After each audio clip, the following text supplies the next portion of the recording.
You think you need to forgive your toxic family to find peace. But Buddhist masters teach the opposite. You can free yourself without forgiving anyone. When you stop forcing reconciliation and simply observe the patterns with clarity, pain loses control over you and serenity arises naturally. Buddha taught 20 secrets that transform difficult family relationships into portals of wisdom, and almost nobody knows the third one. You have carried this weight for too long, believing that being a good son or good daughter meant accepting hurt. The truth is different. Your inner peace does not depend on anyone changing, only on you seeing with awakened eyes. Prepare to sleep while listening to this video. Subscribe to the channel. Leave your like and comment from which part of the world you are watching.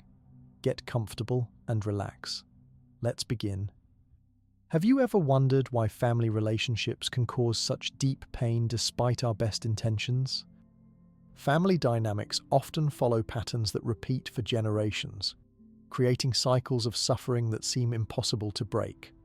Buddhist wisdom offers profound insights that can help us understand and transform these challenging patterns. In Buddhist philosophy, all suffering begins with ignorance, a fundamental misunderstanding of reality.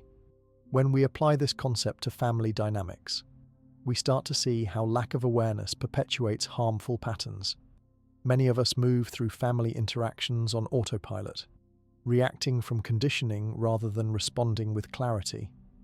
The Buddha's teaching on the First Noble Truth encourages us to acknowledge suffering honestly without denial or minimization. This means looking directly at the pain in our family systems instead of pretending everything is fine when it clearly isn't. Family suffering typically has deep roots that extend far beyond current relationships. Parents who criticize harshly were often criticized themselves. Those who struggle with addiction or anger management frequently grew up in environments where these behaviors were normalized. The Buddhist concept of dependent origination, pratitya samutpada, helps explain how toxic family patterns arise from specific conditions rather than from inherent badness in any individual. No one wakes up deciding to create a dysfunctional family system. These patterns emerge from countless causes and conditions, many predating our birth. When we understand this interconnected web of causes and effects, we naturally develop compassion for everyone caught in these cycles, including ourselves. Rather than blaming parents or grandparents for their shortcomings, we begin to see how they too were shaped by their own upbringing and circumstances. This doesn't excuse harmful behavior, but it does provide context that helps us respond more skillfully. Buddhist mindfulness practices allow us to observe how these generational patterns operate in our daily lives. Through patient observation, we might notice ourselves automatically repeating phrases our parents used, even though we swore we never would. We might catch ourselves having the same emotional reactions to situations that triggered our caregivers. This awareness is the essential first step toward transformation. The Buddha taught that clinging and aversion fuel the cycle of suffering. In family relationships, we often cling to idealized notions of how families should function or who our relatives should be. We might desperately want approval from a parent who is incapable of providing it, or expect emotional intimacy from someone who never learned to connect. This attachment to expectations sets us up for continuous disappointment. Similarly, we may develop aversion to certain family members or situations, creating patterns of avoidance that prevent healing. Understanding these dynamics through a Buddhist lens helps us recognize that toxic family patterns aren't personal failures but natural outcomes of conditions. When a parent lashes out in anger, Buddhist wisdom encourages us to see beyond the surface behavior to the suffering beneath it.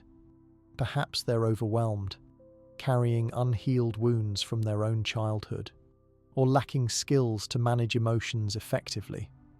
This perspective doesn't mean we accept mistreatment, but it does help us respond with wisdom rather than reactive anger. The concept of karma is often misunderstood as predetermined fate, but in Buddhism, karma simply means action and its consequences. Our family patterns reflect the accumulated karma of many generations, patterns of thought, speech, and behavior passed down through time. The good news is that karma isn't fixed destiny. Each moment offers a new opportunity to make different choices and create new patterns. When we understand this, we recognize our power to break cycles regardless of how long they've persisted. Buddhist practice emphasizes investigating the nature of self.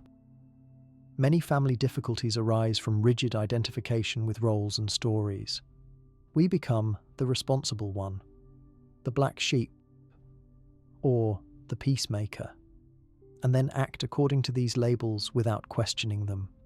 These identities can become prisons that limit our growth and authentic expression. Through meditation and reflection, we can loosen our grip on these limiting self-concepts and explore new ways of relating. Impermanence is another core Buddhist teaching with profound implications for family healing. Even the most entrenched family dynamics are subject to change. The parent who seemed incapable of understanding might develop greater awareness with age.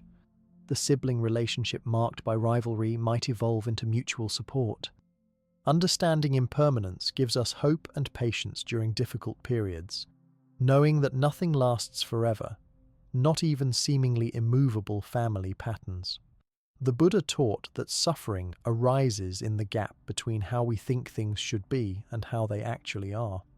Much family pain comes from wishing our relatives were different rather than accepting them as they are. This doesn't mean resigning ourselves to toxic situations, but rather seeing clearly without the additional suffering of resistance and judgment. When we stop fighting reality, we can make clearer decisions about how to respond skillfully. Many practitioners find that Buddhist meditation creates space for healing family wounds. Regular practice helps us develop equanimity that allows us to stay present with difficult emotions rather than being overwhelmed by them. We become able to observe old triggers without automatically reacting, breaking chains of habitual response. As our awareness deepens, we naturally develop greater compassion for everyone involved in family difficulties, including ourselves. Understanding the roots of family suffering through Buddhist perspective ultimately empowers us to make conscious choices rather than unconsciously perpetuating patterns. We learn to recognize when old conditioning is driving our behavior and create space to respond differently.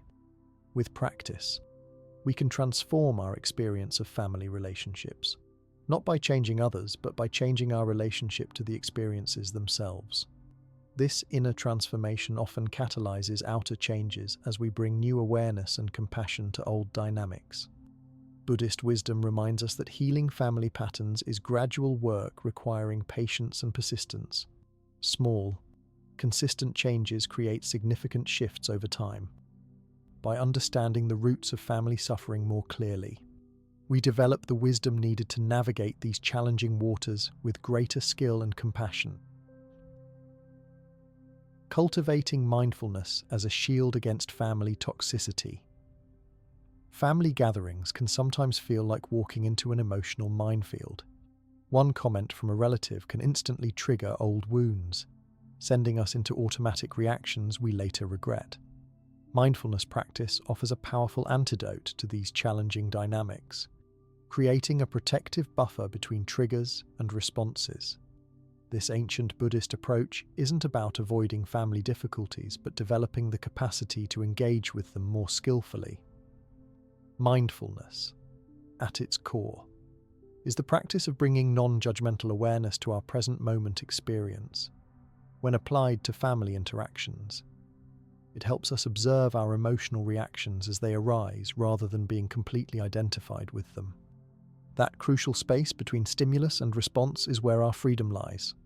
Without mindfulness, we tend to operate on autopilot, falling into the same reactive patterns that have characterized our family dynamics for years or even generations. Consider what typically happens during challenging family encounters.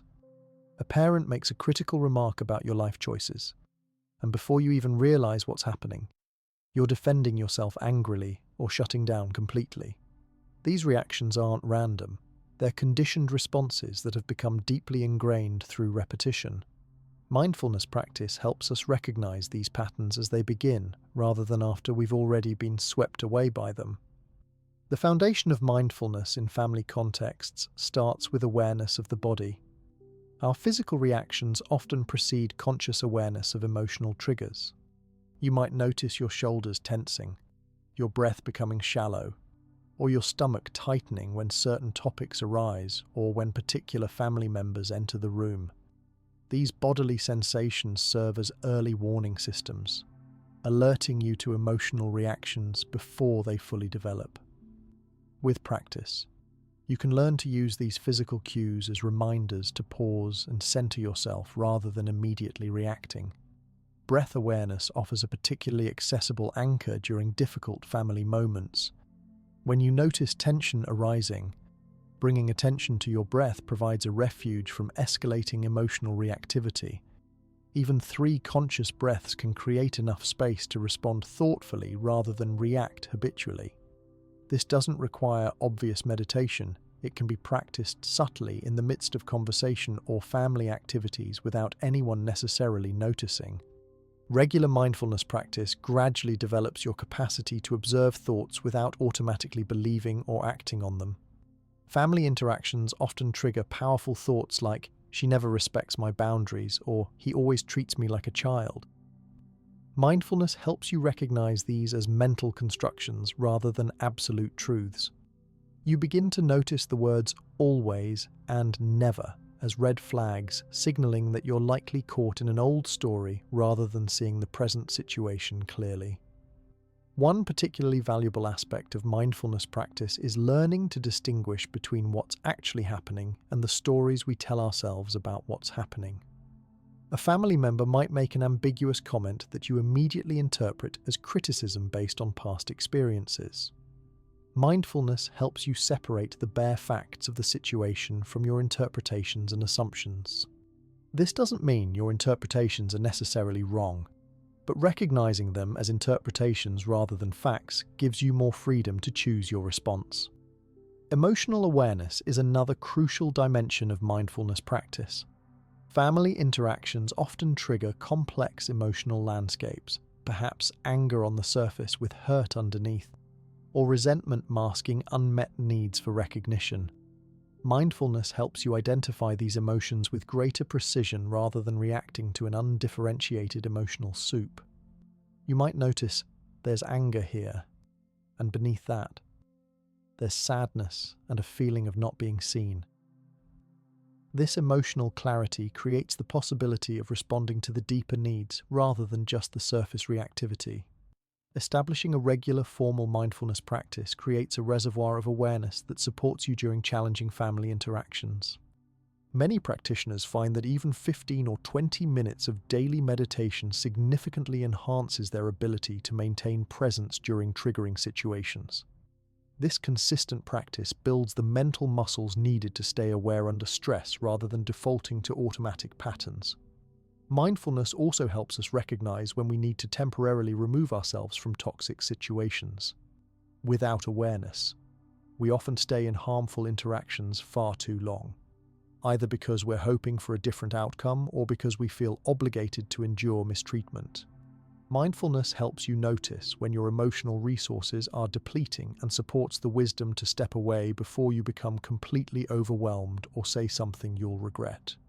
The practice of mindful speech is particularly relevant for family dynamics. Before speaking, mindfulness encourages us to check our intentions. Are we speaking to express genuine needs and boundaries? Or are we trying to hurt someone because we feel hurt? Are we communicating to create understanding or to prove ourselves right? This awareness alone can transform communication patterns that have been destructive for years. Mindfulness practice also develops our capacity to truly listen to family members rather than just waiting for our turn to speak or formulating rebuttals in our heads. Deep listening is a profound gift that can begin to heal long-standing family wounds. When people feel truly heard, even long-held defensive patterns may begin to soften. Over time, consistent mindfulness practice can help you identify your particular family triggers with increasing clarity. Perhaps certain topics, tones of voice, or even physical gestures consistently activate your stress response. This awareness doesn't make the triggers immediately disappear, but it does diminish their power as you learn to relate to them with greater equanimity rather than being controlled by them. One of the most valuable aspects of mindfulness practice is that it helps us respond to present reality rather than to old wounds and patterns. Without mindfulness, we're often reacting not to the actual person in front of us, but to accumulated hurts from the past or to our projections about their intentions. Mindfulness brings us back to what's actually happening now, creating the possibility for fresh, more authentic interactions. Cultivating mindfulness in relation to family toxicity ultimately creates a protective shield, not a wall of disconnection, but a buffer of awareness that allows you to engage with challenging dynamics without being consumed by them.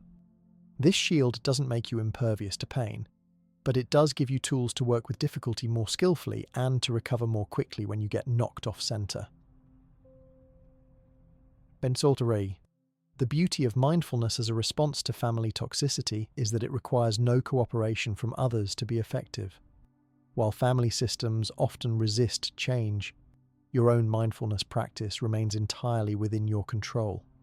This inner work gradually transforms your experience of family relationships, creating more space for authenticity and compassion even within challenging dynamics.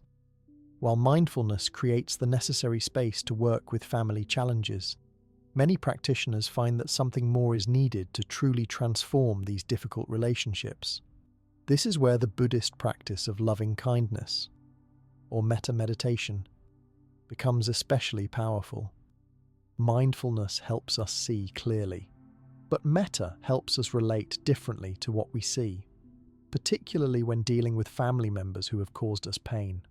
Metta practice focuses on deliberately cultivating feelings of goodwill, benevolence and care, first toward ourselves and then gradually extending to others, including those with whom we have complicated relationships. This isn't about forcing yourself to feel something that isn't authentic. Rather, it's about patiently nurturing the seeds of kindness that exist within all of us, allowing them to grow stronger through consistent attention.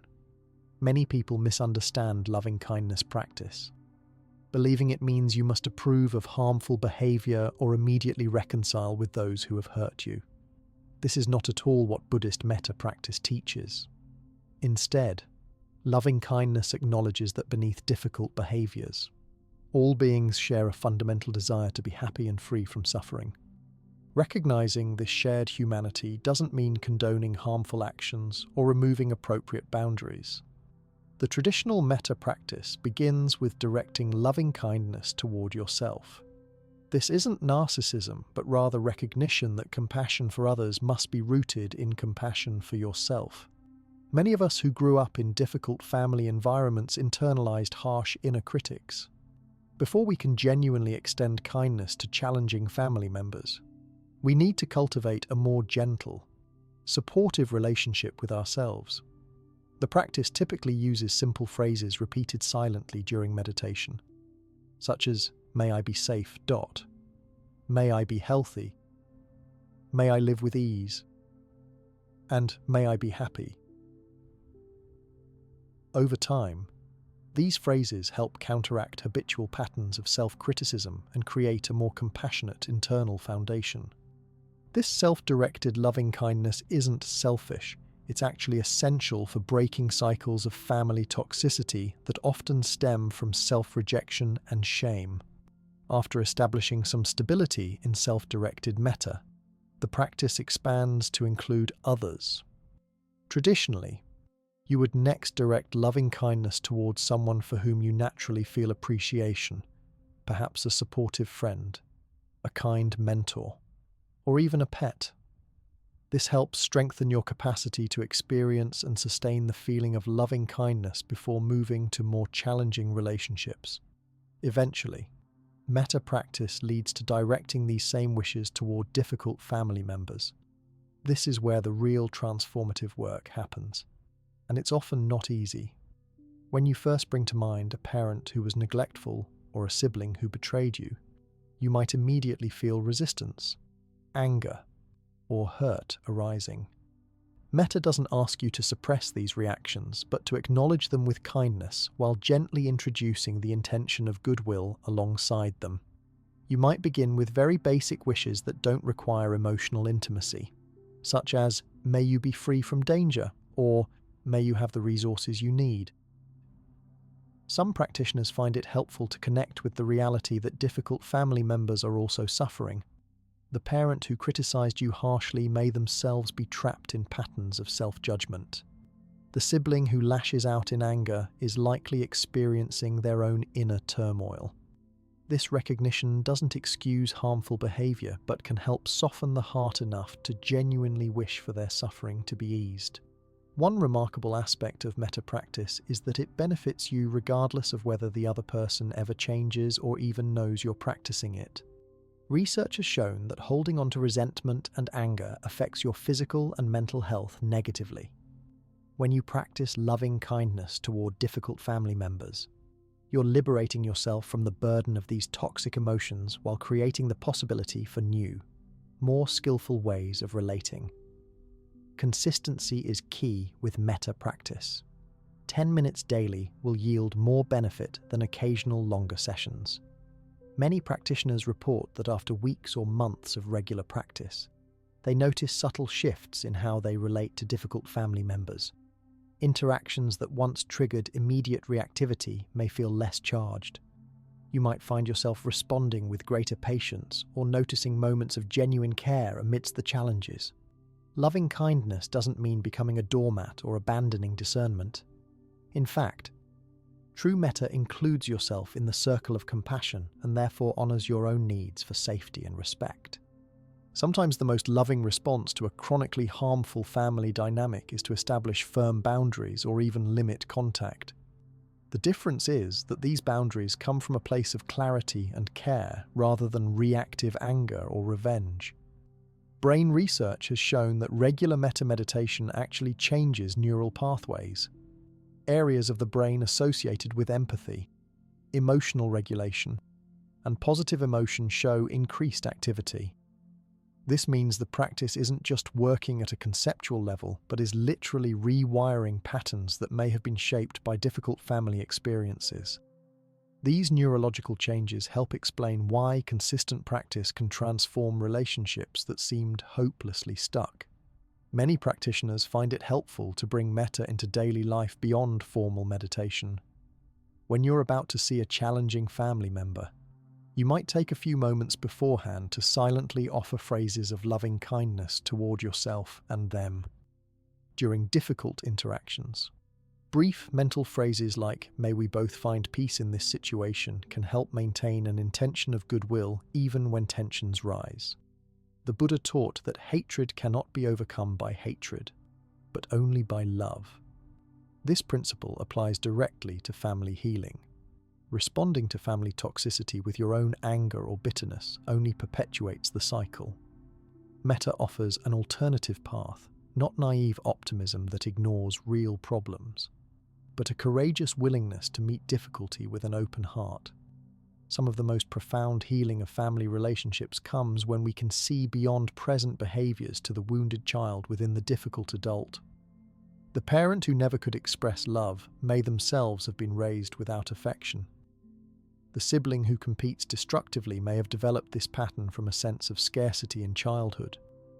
Metta helps us connect with this deeper humanity without getting caught in psychological analysis or excusing harmful behavior. Perhaps the most important thing to understand about loving kindness practice is that it's a process, not an immediate solution. Some days you may struggle to feel anything beyond frustration toward difficult family members, and that's completely normal. The practice isn't about forcing specific feelings, but about consistently planting seeds of intention that gradually transform your relationship to family challenges. As your loving kindness practice develops, you'll likely notice that it complements the mindfulness we discussed earlier. Mindfulness helps you see family dynamics clearly, while metta helps you respond to what you see with compassion rather than reactivity.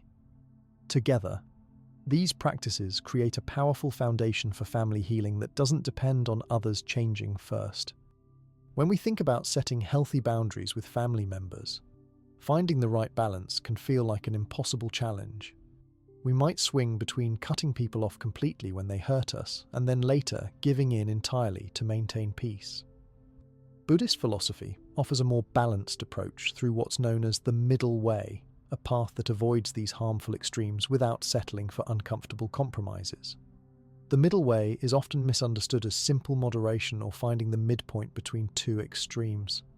In reality, it's a sophisticated approach to life that recognizes the dangers of rigid positions and seeks a responsive, balanced path that acknowledges the complexity of human relationships. When applied to family boundaries, this philosophy offers practical guidance for maintaining connections where possible while protecting your well-being. At one extreme, some people maintain no boundaries with family members, allowing ongoing mistreatment out of guilt, obligation, or fear of conflict. They might endure verbal abuse, excessive demands, financial exploitation, or constant criticism because that's just how family is. This boundaryless approach often leads to resentment, burnout, and damaged self-worth. The Buddhist middle way recognizes that this extreme of self-sacrifice ultimately serves no one, not even the person you're trying to accommodate. At the other extreme, some people completely cut off family members at the first sign of difficulty, taking an absolutist approach to self-protection that leaves no room for growth or reconciliation. While there are certainly situations where complete separation is necessary for safety, making this the default response to all family challenges can lead to isolation and an inability to work through normal relationship difficulties. The middle way approach to family boundaries begins with clarity about your own values and needs, rather than reacting to each situation based solely on immediate emotions. You develop a coherent understanding of what constitutes acceptable treatment. This isn't about creating rigid rules, but about recognizing fundamental requirements for your well-being and dignity. Through mindfulness practice, you become increasingly able to distinguish between minor irritations and genuine boundary violations. Buddhist wisdom teaches that skillful boundaries are actually expressions of compassion, not just for yourself, but for others as well.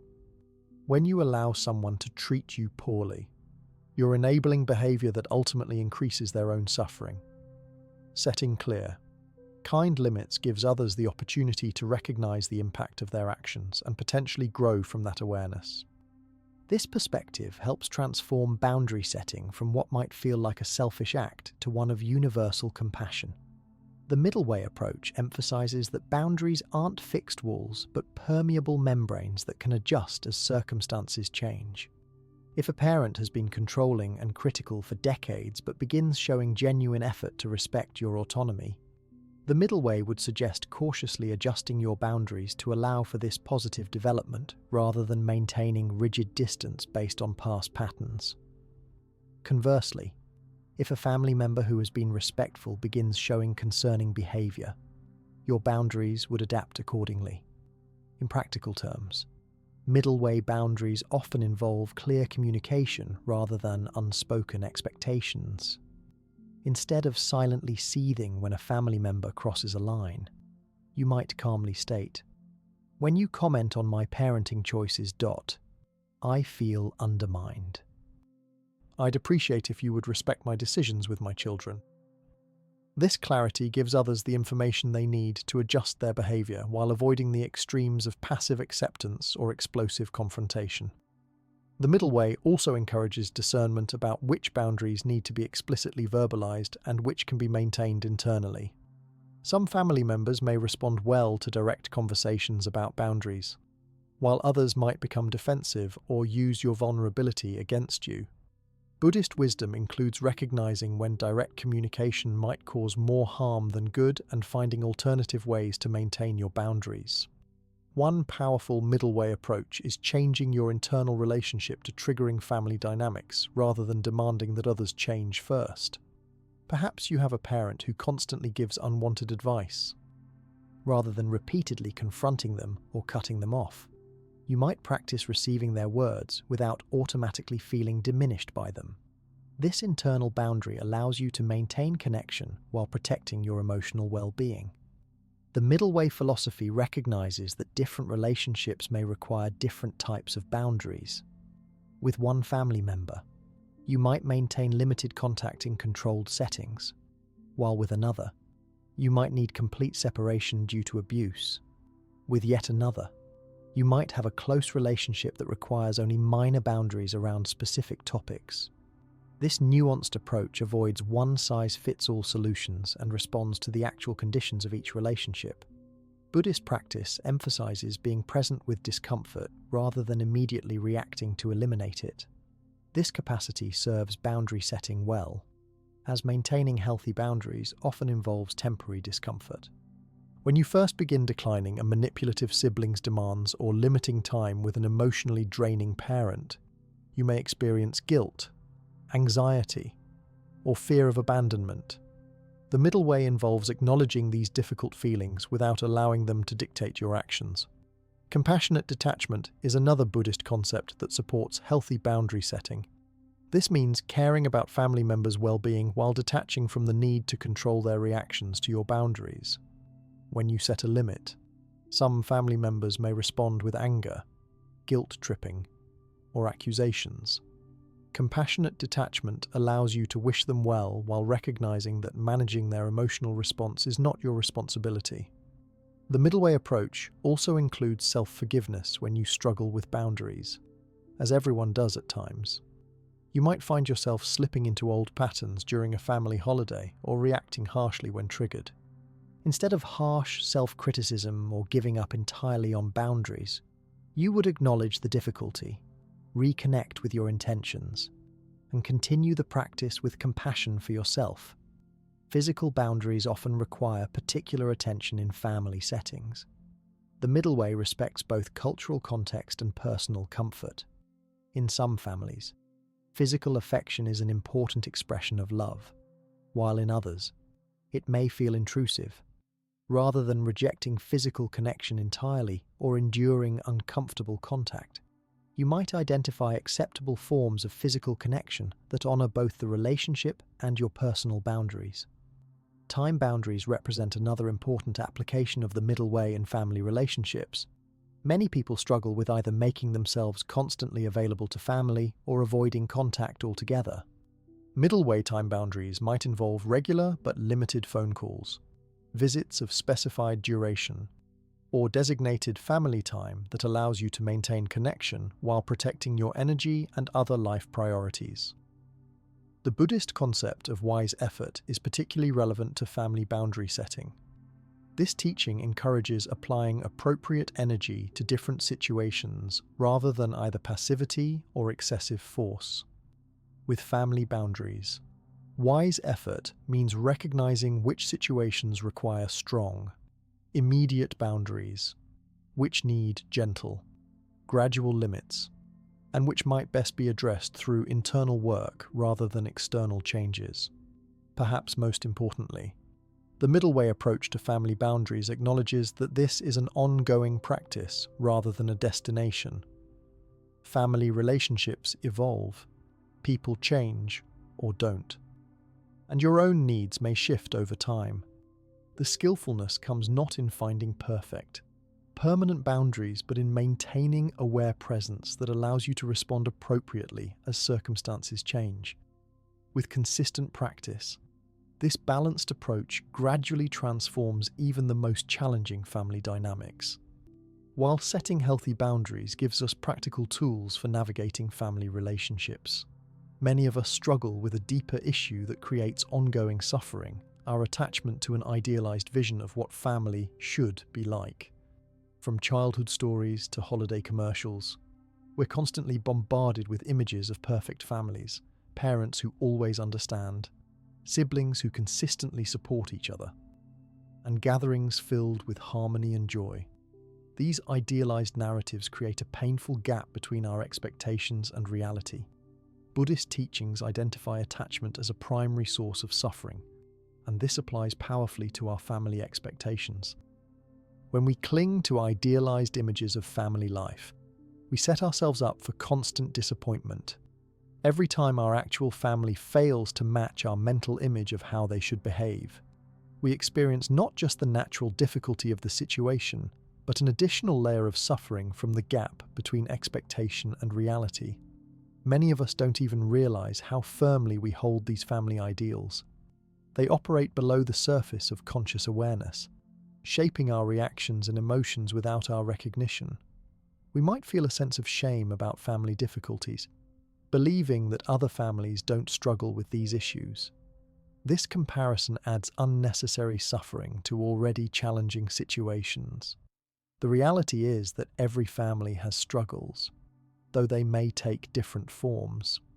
These idealized family narratives often come from multiple sources.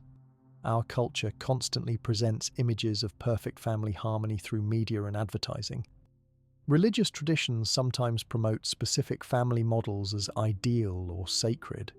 Even our own selective memories can create unrealistic standards, as we remember moments of family connection while minimizing or forgetting the difficulties.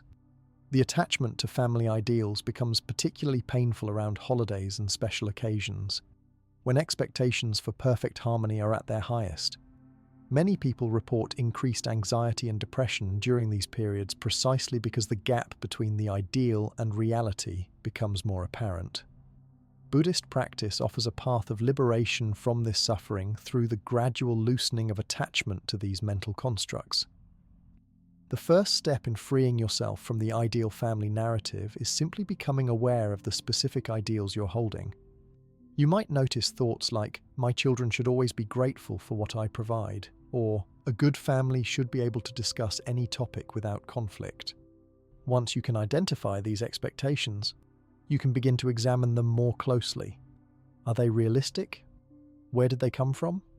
Do they serve your well-being or create suffering? Buddhist practice encourages us to see these idealized family narratives as mental constructions rather than objective truths. They're stories we've absorbed and created, not accurate descriptions of how families naturally function. Through mindfulness, we can observe these narratives arising in our minds without automatically believing them or acting on them. We begin to recognize that the perfect family exists only in our imagination, not in the real world of complex human beings. This doesn't mean lowering your standards to accept truly harmful behavior.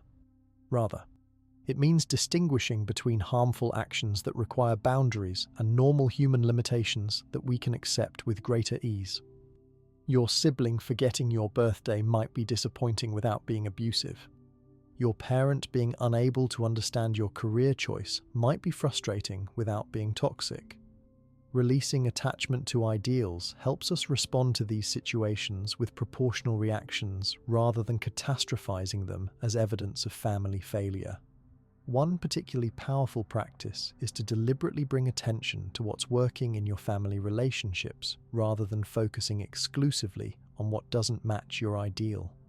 Even in difficult family dynamics, there are usually some positive elements, perhaps a shared sense of humor, practical support during emergencies, or simply the basic care that allowed you to survive childhood. Acknowledging these aspects doesn't negate the difficulties but helps create a more balanced perspective. Many people find it helpful to explore how their family ideals compare to historical and cross-cultural family patterns. Throughout human history and across different societies, family structures and expectations have varied enormously. What constitutes a normal family in one culture might seem strange in another. This broader perspective helps loosen the grip of culturally specific ideals that we've internalized as universal truths. As you practice releasing attachment to the ideal family narrative, you may notice a surprising development. Your actual relationships often improve. When you're no longer constantly disappointed by the gap between expectation and reality, you can meet family members where they actually are rather than where you think they should be. This creates space for authentic connection based on what's possible rather than what you imagined. The practice of non-attachment doesn't mean not caring about family relationships. In fact, it often allows for a deeper, more genuine care that isn't contingent on others fulfilling specific roles or expectations.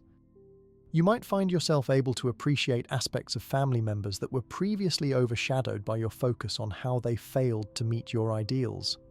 A parent who wasn't emotionally expressive might still be recognized for their reliability or work ethic. Buddhist teachers often point out that attachment creates a sense of scarcity. We believe there's only one acceptable way for families to be. In contrast, releasing attachment opens us to abundance, recognizing the many different forms that care and connection can take. Some families express love through direct verbal affirmation, while others show it through acts of service. Some families connect through deep conversations, while others bond through shared activities. Letting go of rigid ideals allows us to appreciate these diverse expressions. As we release attachment to the perfect family narrative, we develop greater resilience in the face of family challenges. When difficulties arise, we don't immediately interpret them as catastrophic failures or indications that something is fundamentally wrong. Instead, we can see them as the natural ups and downs of human relationships.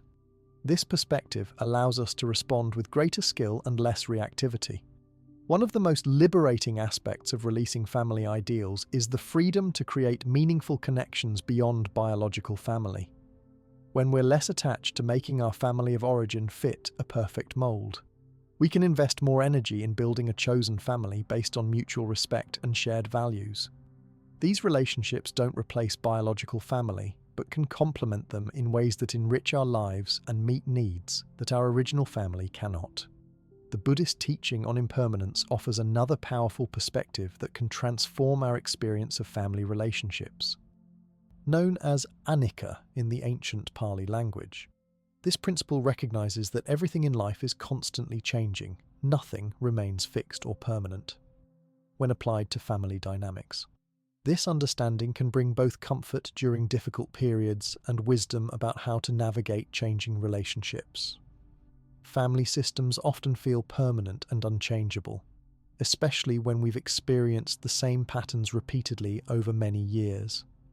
The critical parent, the distant sibling, the holiday dinner that always ends in argument, these can seem like fixed realities that will never shift.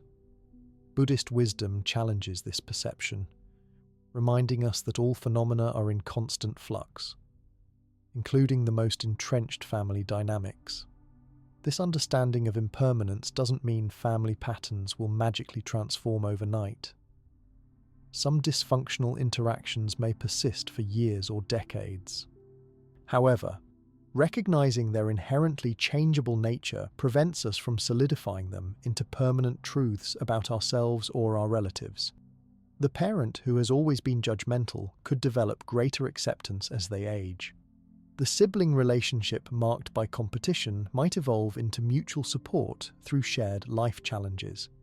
One practical application of embracing impermanence in family relationships is paying attention to small changes rather than expecting dramatic transformations.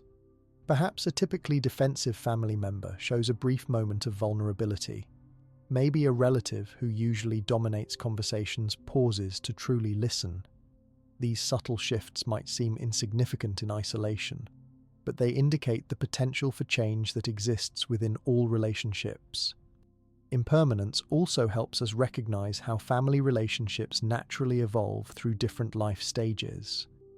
The dynamics between parents and young children necessarily differ from relationships with adult children. Sibling relationships transform as individuals mature and develop separate lives. Accepting these natural transitions helps us adapt to changing needs and boundaries rather than clinging to outdated patterns of interaction. Many people find that understanding impermanence brings particular comfort when dealing with difficult family members. When someone is consistently hurtful or unsupportive, remembering that this condition isn't permanent can provide hope without denying present reality. This doesn't mean passively waiting for others to change, but rather maintaining openness to the possibility of transformation while taking appropriate actions to protect yourself now. The principle of impermanence also applies to positive family experiences. The special vacation, the perfect holiday gathering, the moment of deep connection. None of these can be permanently captured or held onto, no matter how much we might wish to preserve them. Understanding this helps us fully appreciate these moments when they occur, while not clinging to them as they naturally pass. This non-grasping attitude allows us to remain present for new experiences rather than constantly comparing current interactions to remembered high points. Family roles often seem particularly fixed and permanent. She's the responsible one. He's always been the rebel. They're the peacemaker. These labels can constrain growth and prevent us from seeing the full humanity of our relatives. The Buddhist understanding of impermanence reminds us that these roles aren't inherent identities but temporary patterns that can and do change over time. The family troublemaker might become the most stable member. The perfect child might later struggle and need support. This recognition of changing roles applies equally to how we see ourselves within the family system. Many adults continue to experience themselves as the child when interacting with parents, even when they're 50 or 60 years old. Embracing impermanence helps us recognize that our own position in the family has changed, allowing us to relate from our current adult reality rather than reverting to childhood patterns. Facing family conflict becomes more manageable when viewed through the lens of impermanence. Arguments that feel overwhelming in the moment can be recognized as temporary storms rather than permanent ruptures. This doesn't minimize the real impact of hurtful interactions, but places them in the context of an ongoing, changing relationship rather than seeing them as fixed definitions of the relationship's entire character. Another valuable application of impermanence is recognizing how family members change through their own life experiences. The parent who seemed incapable of understanding your perspective might develop new insight through their own challenges. The sibling who was always competitive might grow into a supportive ally as both of you face midlife transitions. Remaining open to these evolutions allows relationships to develop rather than keeping them frozen in past patterns. The understanding of impermanence is particularly relevant when family members are aging or facing illness. These situations often trigger complex emotions as we witness the changes in people who may have seemed unchangeable in our minds. Buddhist wisdom on impermanence helps us navigate these transitions with greater acceptance, neither denying the reality of change nor being overwhelmed by it. We can be present with what is actually happening rather than fighting against the natural process of change. Some of the most profound healing in family relationships comes from recognizing that even long-standing wounds and grievances are subject to impermanence. The hurt that has felt permanent for decades can actually shift and transform through new understanding. Old resentments that seemed etched in stone can gradually dissolve as we bring fresh awareness to them. This doesn't happen through denial or forced forgiveness, but through allowing the natural process of change to occur as we practice mindfulness and compassion. Embracing impermanence in family dynamics ultimately creates a paradoxical strength. We become more stable internally precisely because we're not trying to stabilize what cannot be fixed, instead of exhausting ourselves attempting to make permanent what is inherently changeable. We develop the flexibility to flow with life's natural transitions. This adaptive resilience allows us to maintain our center even as family circumstances continuously evolve around us. This internal resilience we develop by embracing impermanence gives us a foundation for another essential Buddhist quality that transforms family relationships: equanimity. This balanced state of mind is particularly valuable when navigating the emotional storms that often arise in family dynamics. Equanimity isn't mentioned as frequently as mindfulness or compassion in popular discussions of Buddhism, but it's equally important, especially when dealing with challenging family situations. Equanimity in Buddhist practice refers to a mind that remains stable and balanced regardless of external circumstances or internal emotional weather. It's the quality that allows you to stay centered even when a family member pushes your buttons or when old patterns of conflict emerge during gatherings. This doesn't mean becoming cold or detached from family members. In fact, true equanimity contains warmth and presence while maintaining inner stability. Many people misunderstand equanimity as indifference or not caring, but that's actually its near enemy.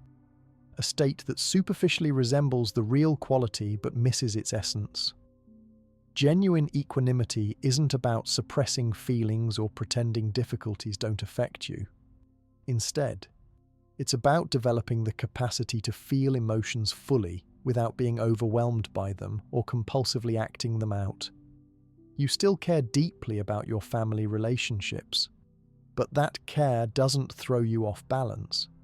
Developing equanimity begins with recognizing how quickly family interactions can trigger strong emotional reactions. The comment about your career choice, the comparison to a sibling, the dismissal of your feelings, these can instantly activate anger, hurt, or insecurity that feels overwhelming. Equanimity practice involves learning to stay present with these emotional responses without either suppressing them or being completely identified with them. Buddhist meditation offers specific practices to develop this quality. In equanimity meditation, you systematically contemplate the reality that all beings experience ups and downs in life, that everyone is the owner of their own actions, and that you cannot control the universe to protect yourself or loved ones from all difficulty. This isn't pessimistic, but rather a clear-eyed recognition of reality that actually brings freedom from the exhausting effort to make everything perfect.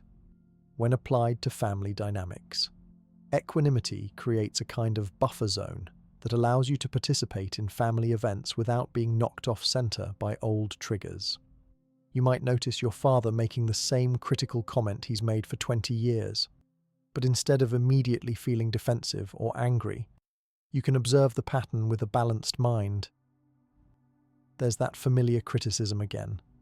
I'm feeling that old tightness in my chest, but I don't need to react to it the way I usually do. Equanimity is particularly valuable during family conflicts because it allows you to see beyond the immediate drama to the underlying suffering that drives difficult behavior. When your sibling lashes out with harsh words, equanimity helps you recognize that their behavior likely stems from their own pain rather than something fundamentally wrong with you.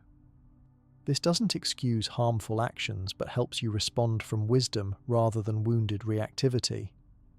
This balanced state of mind also protects you from being pulled into dysfunctional family systems. Many families have established patterns of interaction where certain comments or situations inevitably lead to predictable cycles of conflict. Without equanimity, you can find yourself automatically playing your assigned role in these cycles, perhaps as the peacemaker, the scapegoat, or the defender. With equanimity, you can notice the familiar pattern beginning without feeling compelled to participate in it. One of the most practical benefits of equanimity in family settings is that it gives you time to choose your responses rather than reacting automatically.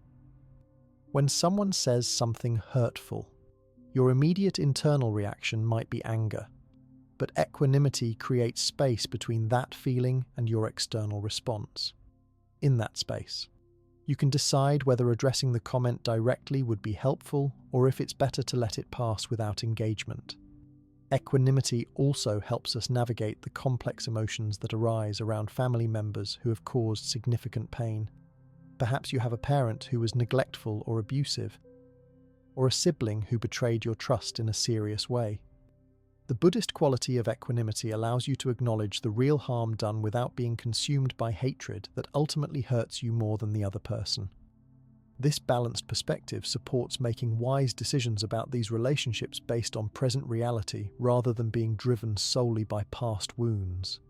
Family roles and expectations often come with strong judgments about what's good and bad, what's success and failure. Equanimity helps us hold these categories more lightly, recognizing that life is more complex than these simple labels suggest. Your brother's different choices aren't necessarily wrong just because they don't match family expectations. Your own path doesn't need to be judged as better or worse than your siblings' paths. This non-judgmental quality brings tremendous freedom to family relationships. Developing equanimity requires regular practice. It's not something that magically appears in the middle of a difficult family dinner. Many practitioners find it helpful to establish a daily meditation practice focused specifically on cultivating this quality, especially in the weeks before family gatherings or potentially challenging interactions. Even 5 or 10 minutes daily can gradually strengthen your capacity to maintain balance in triggering situations. What makes equanimity such a powerful quality for family healing is that it doesn't require anyone else to change for it to be beneficial. Even if other family members remain caught in old patterns, your own equanimity creates a different experience of these dynamics. Over time, this balanced presence may actually catalyze change in the broader system as others notice that the old triggers no longer produce the expected reactions from you. The ultimate expression of equanimity in family relationships is the ability to care deeply while holding outcomes lightly. You can genuinely wish for healing and positive connection while accepting that you cannot control how others respond. This balanced caring brings a sustainable approach to difficult relationships that protects you from burnout while keeping your heart open to possibility. It allows you to show up fully in family interactions without being devastated when they don't go as you hoped. As you develop greater equanimity in family dynamics, you'll likely notice its benefits extending to other areas of life as well. The balanced mind that can stay steady during a triggering family comment can also remain centered during work challenges, relationship difficulties, or unexpected life changes. This makes equanimity one of the most valuable qualities to cultivate not just for family healing but for navigating life's inevitable ups and downs with greater grace and stability. While equanimity provides the inner stability to face family challenges, effective communication gives us the practical tools to engage with difficult family members in ways that might actually shift long-standing patterns. Buddhist traditions offer rich guidance on how we speak to others, recognizing that communication can either perpetuate suffering or create the conditions for greater understanding and harmony. The Buddha considered speech so important that right speech forms one part of the Noble Eightfold Path, the core practices that lead to liberation from suffering. In the context of family relationships, right speech offers practical guidelines that can transform even the most difficult interactions. Traditional Buddhist teachings suggest that beneficial speech is truthful, kind, helpful, and conducive to harmony. These qualities might sound simple, but applying them consistently with challenging family members requires both practice and patience. Compassionate communication begins with something most of us rarely experience in family settings: being truly listened to. Before focusing on how you speak to difficult relatives, Buddhist practice encourages developing the capacity to listen deeply. This means giving your full attention to what family members are saying without planning your response, mentally arguing with them, or waiting for your turn to speak. When someone feels genuinely heard, even if you ultimately disagree with them, the quality of the interaction shifts dramatically. The practice of deep listening doesn't mean you must endure harmful speech or verbal abuse. Boundaries remain essential. But within appropriate boundaries, truly hearing what others are trying to communicate, including the needs and feelings beneath their words, creates possibilities for connection that arguing never could. You might discover that your mother's constant advice, though irritating, comes from genuine concern for your well-being. This understanding doesn't mean you must accept unwanted advice, but it can help you respond in ways that address the underlying care rather than just reacting to the annoying behavior. Once you've listened deeply, Buddhist practice encourages checking your intention before speaking. Are you about to speak from a desire to prove yourself right, to punish the other person, or to protect your ego? Or are you speaking from a genuine wish to create understanding, to express your truth compassionately, or to establish healthy boundaries? This brief internal check can dramatically change what you say and how you say it. You might still address difficult topics, but your approach will carry a different energy that's more likely to be received openly. The Buddha advised pausing before speaking to consider not just what you want to say, but whether it's the right moment to say it. Some family conversations become unproductive because they happen when people are hungry, tired, stressed, or otherwise unable to engage constructively. Compassionate communication includes discerning when to bring up challenging topics and when to wait for more favorable conditions. This doesn't mean avoiding important conversations indefinitely, but rather choosing timing that creates the best possibility for actual understanding. When you do speak, Buddhist practice encourages using language that is clear and specific rather than vague or accusatory. Instead of telling your sibling, "You always take over family gatherings," you might say, when conversation is dominated by one person, "I feel disconnected and wish I could share more about my experiences too." This approach, similar to what's now called nonviolent communication, focuses on observable behavior and your own feelings and needs rather than attacking the other person's character. Many family conflicts escalate because people feel unheard and respond by raising their voices or becoming more extreme in their positions. Compassionate communication includes the practice of reflective listening, briefly summarizing what you've heard before responding with your own perspective. It sounds like you're concerned about my financial security when you suggest that career path. Is that right? This simple practice demonstrates that you're genuinely engaging with their viewpoint even if you ultimately make different choices. Buddhist teachings on speech also emphasize truthfulness, but this doesn't mean harshly delivering the truth without regard for impact. Skillful truthfulness involves finding ways to express difficult realities with both honesty and compassion. You might need to tell a parent that their drinking is affecting your willingness to visit with your children, but you can deliver this truth with care for their dignity rather than with blame or self-righteousness. Another valuable aspect of Buddhist communication practice is recognizing when silence is more valuable than speech. Not every provocation requires a response. Not every opinion needs to be countered. Not every bait needs to be taken. Sometimes the most powerful communication choice is to remain quietly present without engaging in unproductive exchanges. This doesn't mean silently seething or giving someone the cold shoulder, but rather maintaining a calm, warm presence without feeding problematic interaction patterns.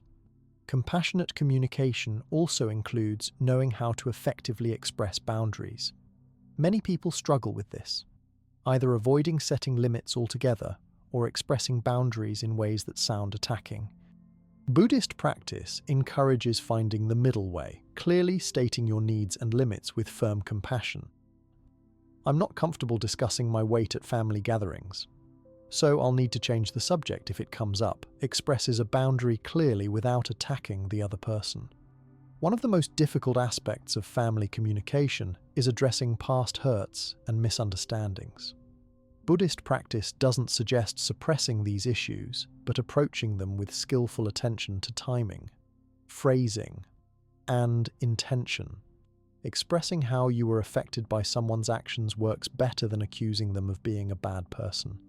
Focusing on what you need now and in the future works better than extensively rehashing the past. Choosing private conversations for sensitive topics works better than raising them in group settings where people feel defensive. It's important to recognize that transforming family communication patterns takes time. You might practice these principles perfectly in one interaction and still not see immediate change in deeply entrenched dynamics. Buddhist teaching on effort encourages patient persistence rather than expecting instant results.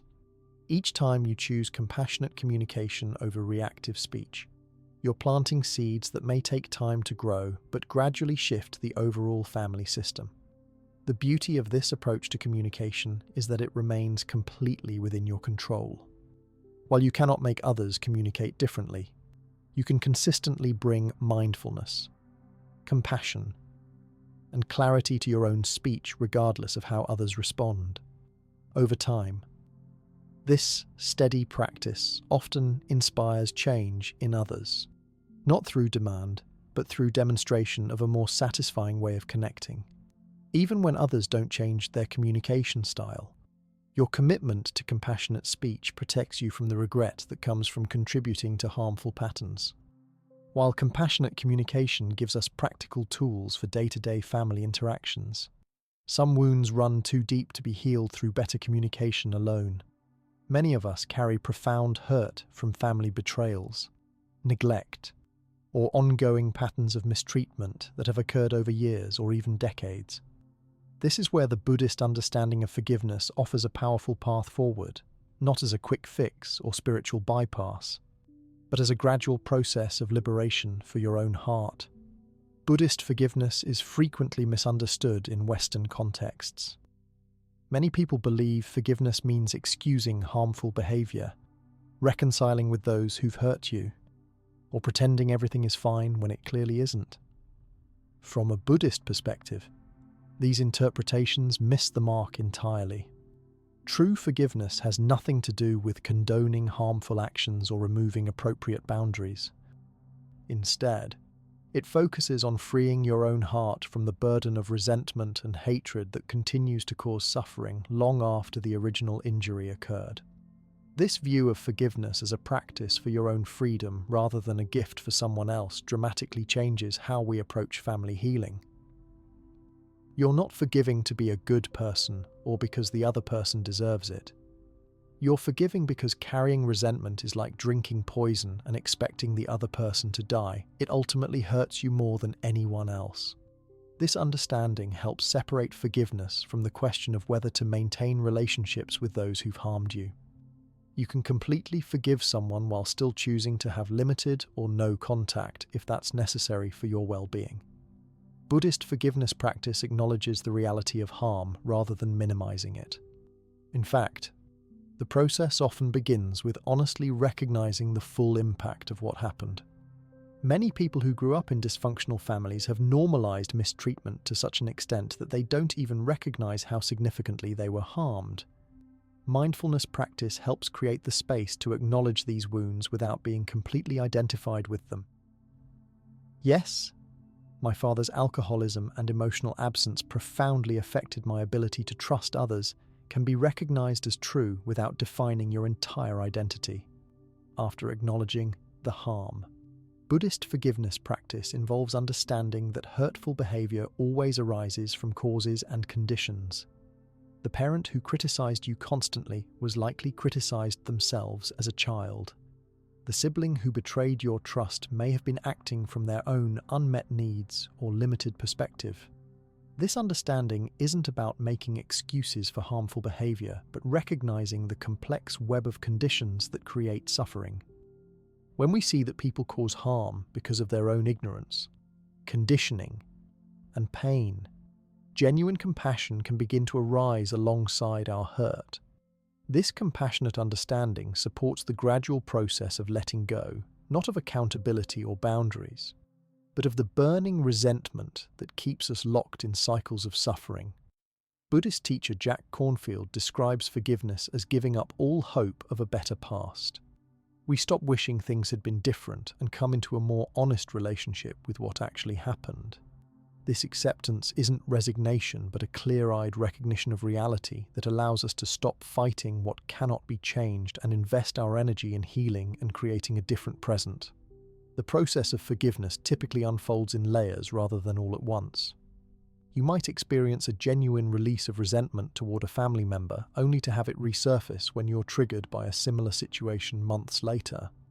Buddhist practice encourages patience with this process, recognizing that deep wounds from primary relationships may need to be revisited many times as new levels of healing become possible.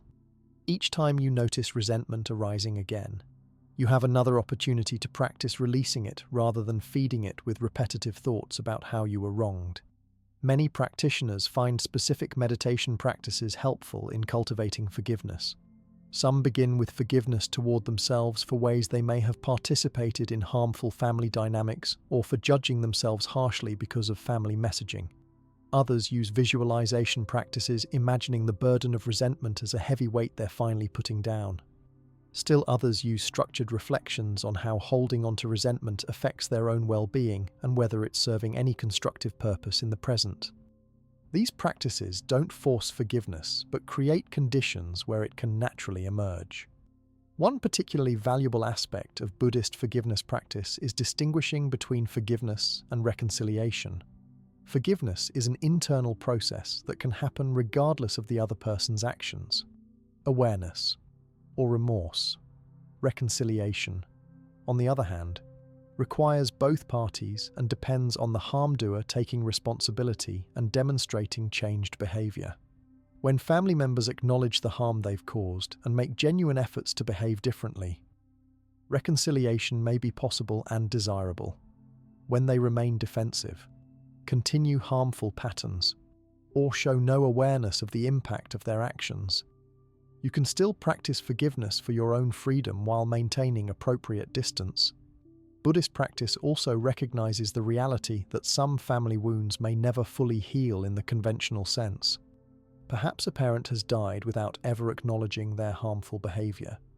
Maybe a sibling refuses any accountability for significant betrayal.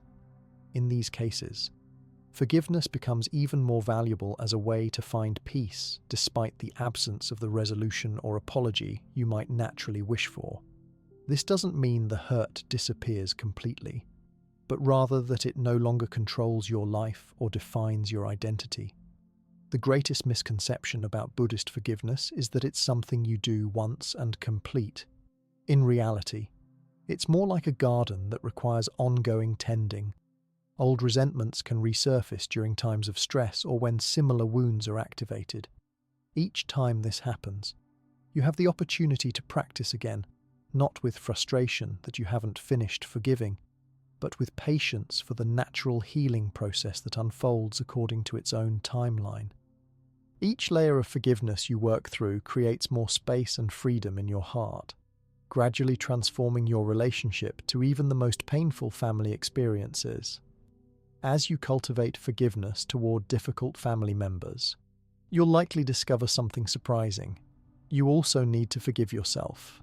Many people carrying family wounds also harbor guilt about ways they've responded to mistreatment, boundaries they failed to set, or ways they may have perpetuated harmful patterns with others. Buddhist forgiveness practice includes extending the same compassionate understanding to yourself that you're learning to extend to family members, recognizing that you too were doing the best you could with the awareness and resources you had at the time.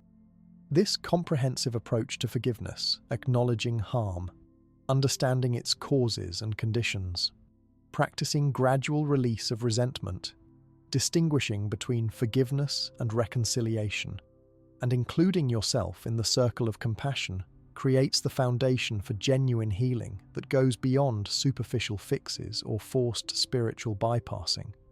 It honors the real impact of family wounds while offering a path forward that doesn't require you to remain forever defined or limited by what happened in your family of origin. The Buddhist approach to forgiveness ultimately connects to a broader understanding of how suffering operates and how we can find freedom from it. This understanding is encapsulated in the Buddha's first and most fundamental teaching, the Four Noble Truths. While these truths were originally presented as a path to complete spiritual liberation, they offer a remarkably practical framework for transforming family suffering specifically. The first noble truth acknowledges the reality of dukkha, often translated as suffering, dissatisfaction, or stress, applied to family dynamics. This truth encourages us to honestly recognize the suffering present in our family relationships rather than denying it. Many of us grew up in families where difficulties were swept under the rug or where maintaining the appearance of a perfect family took precedence over addressing real problems. The first noble truth invites a different approach, looking directly at painful patterns with clear awareness.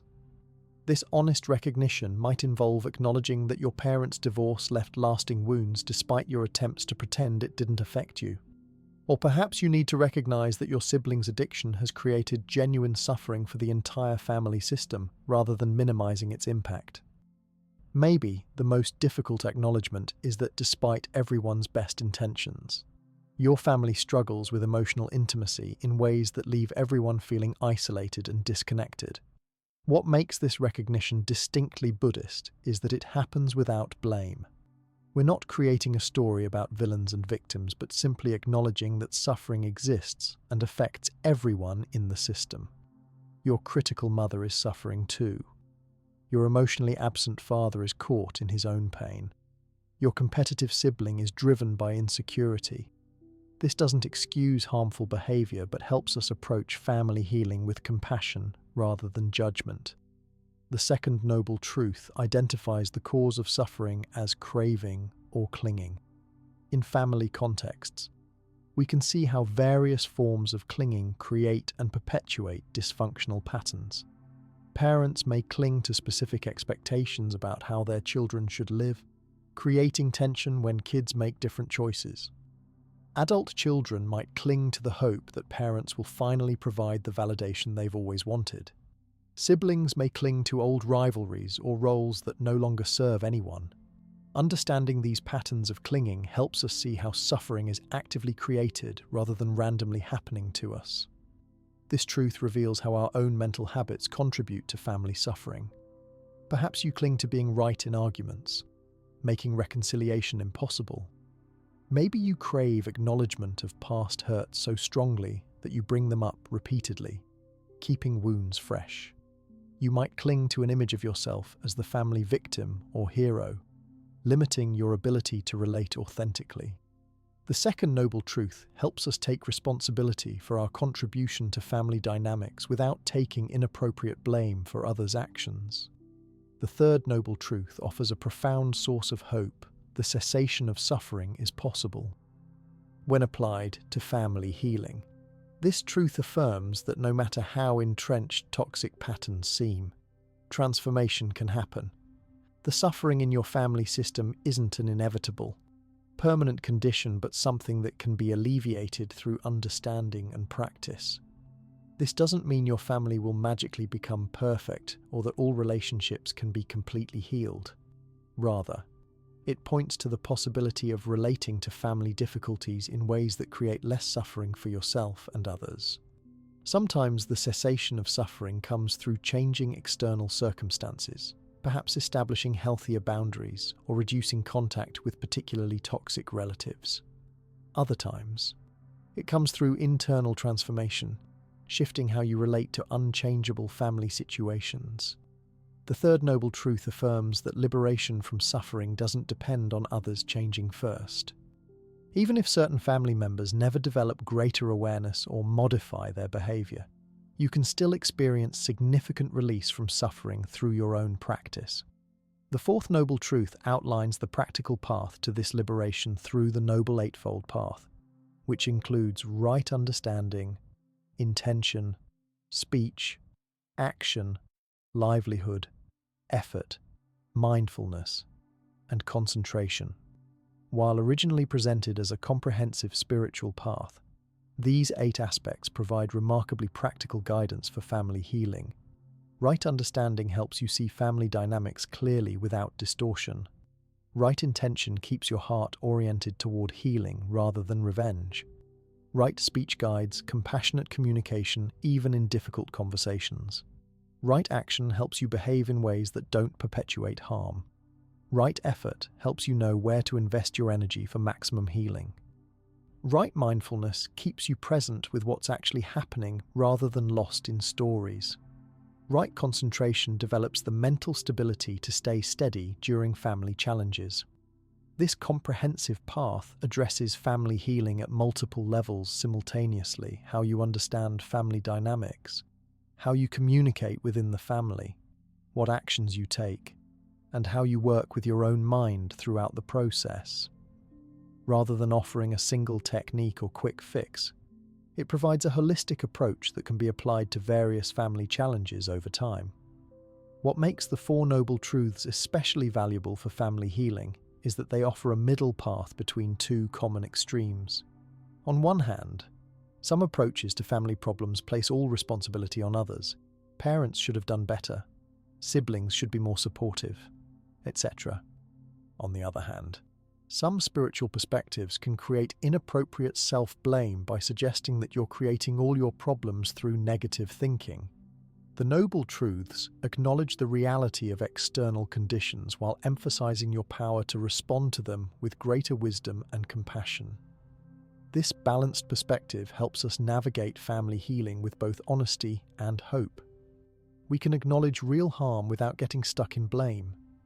We can take responsibility for our part without taking on what isn't ours.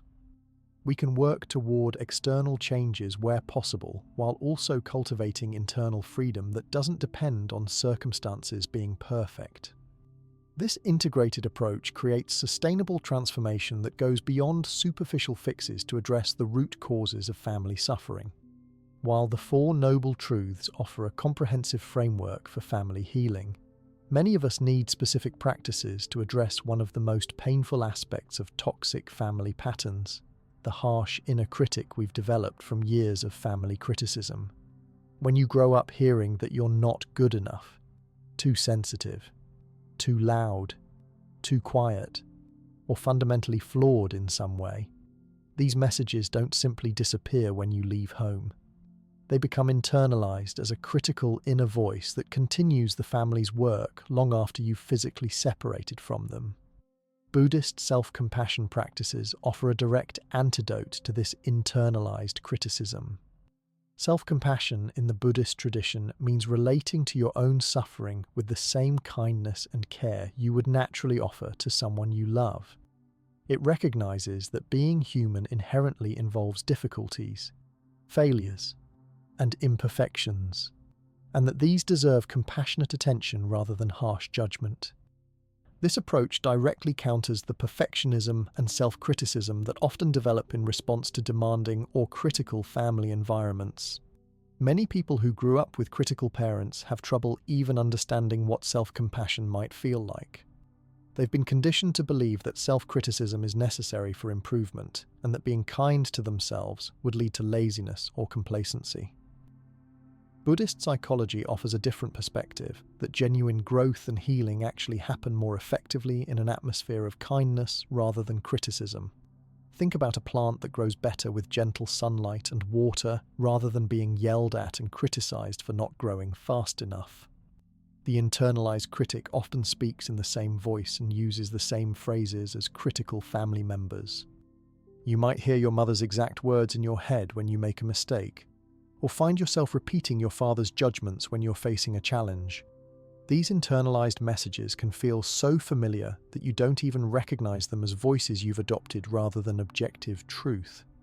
Mindfulness practice helps you start identifying these critical thoughts as conditioned patterns rather than facts about who you are. The first step in developing self-compassion is simply noticing when the inner critic is active. You might catch yourself thinking, "I can't believe I made that mistake. I'm so stupid." Or, "No one will ever love me if they really know me." Mindfulness allows you to observe these thoughts rather than being completely identified with them. Instead of believing, "I am stupid," you can recognize, there's that critical thought again, the one I learned from my family. Once you've noticed the critic, Buddhist self-compassion practice encourages responding to it with kindness rather than either believing it or fighting against it. You might place a hand on your heart and acknowledge, "This hurts. This is a moment of suffering." This simple acknowledgement validates your emotional experience without adding the second layer of suffering that comes from self-judgment about your feelings. The practice recognizes that feeling hurt by criticism, whether from others or your own mind, is a normal human experience that deserves care rather than additional judgment. Research has shown that self-compassion activates the mammalian caregiving system in the brain, releasing oxytocin and opiates that create feelings of safety and soothing. This physiologically calms the threat response that gets triggered by harsh self-criticism.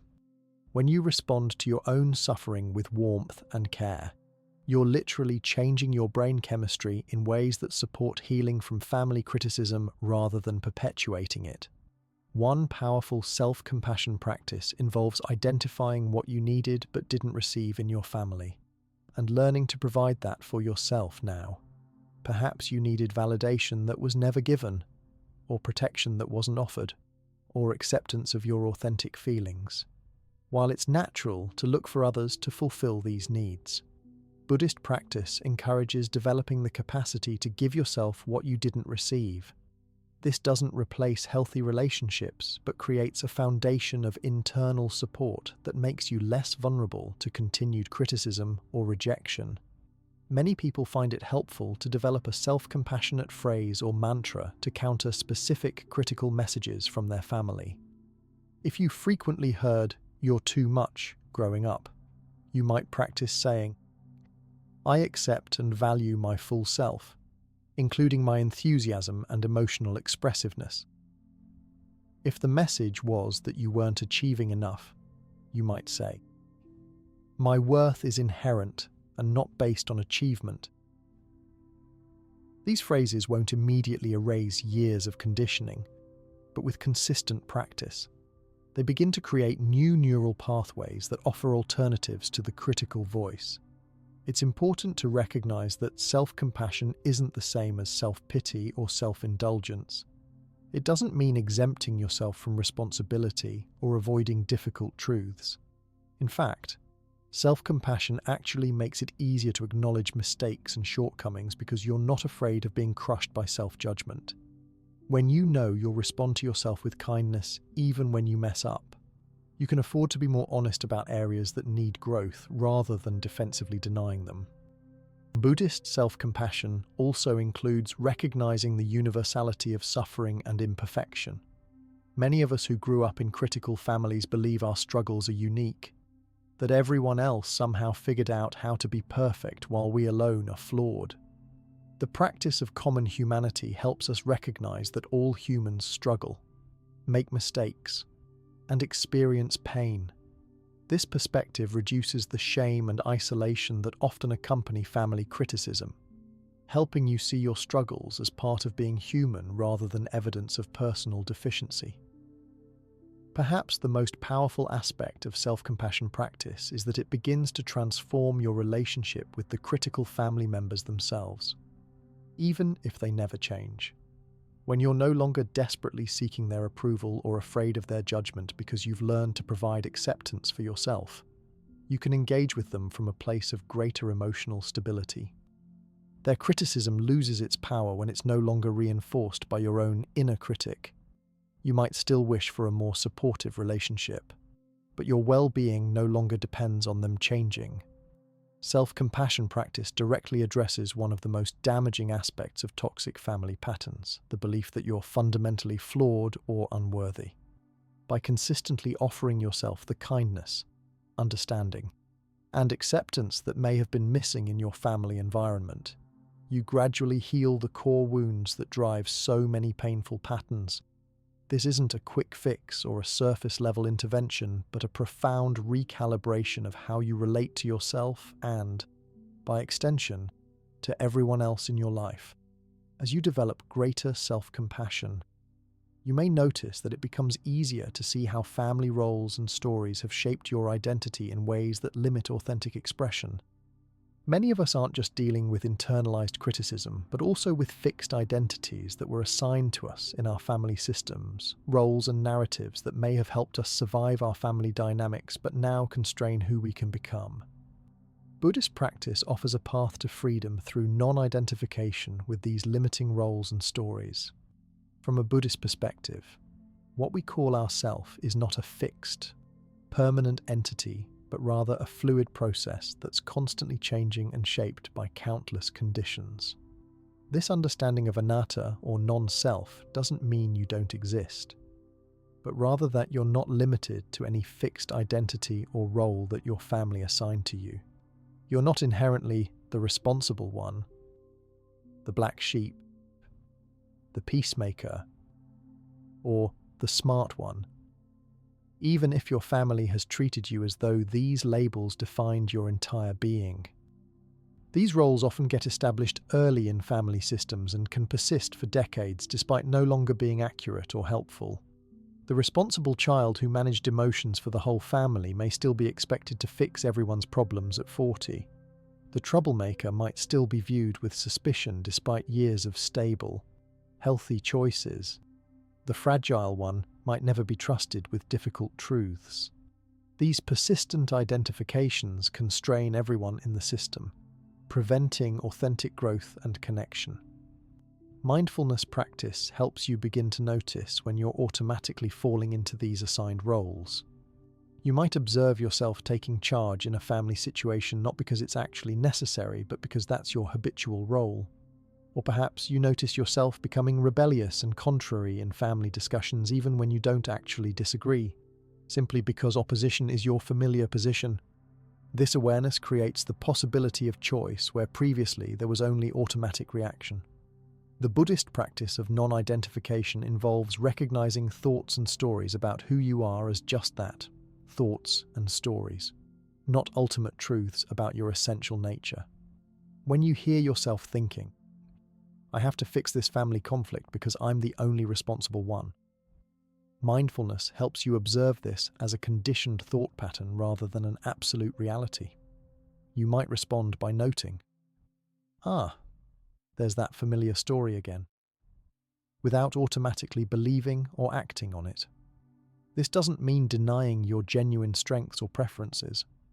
If you actually enjoy taking leadership or have skills in creating harmony, those can still be expressed. The difference is that they're conscious choices rather than compulsive roles you feel trapped in. Non-identification creates freedom to express different aspects of yourself depending on what's actually needed in the moment, rather than what your family conditioning dictates.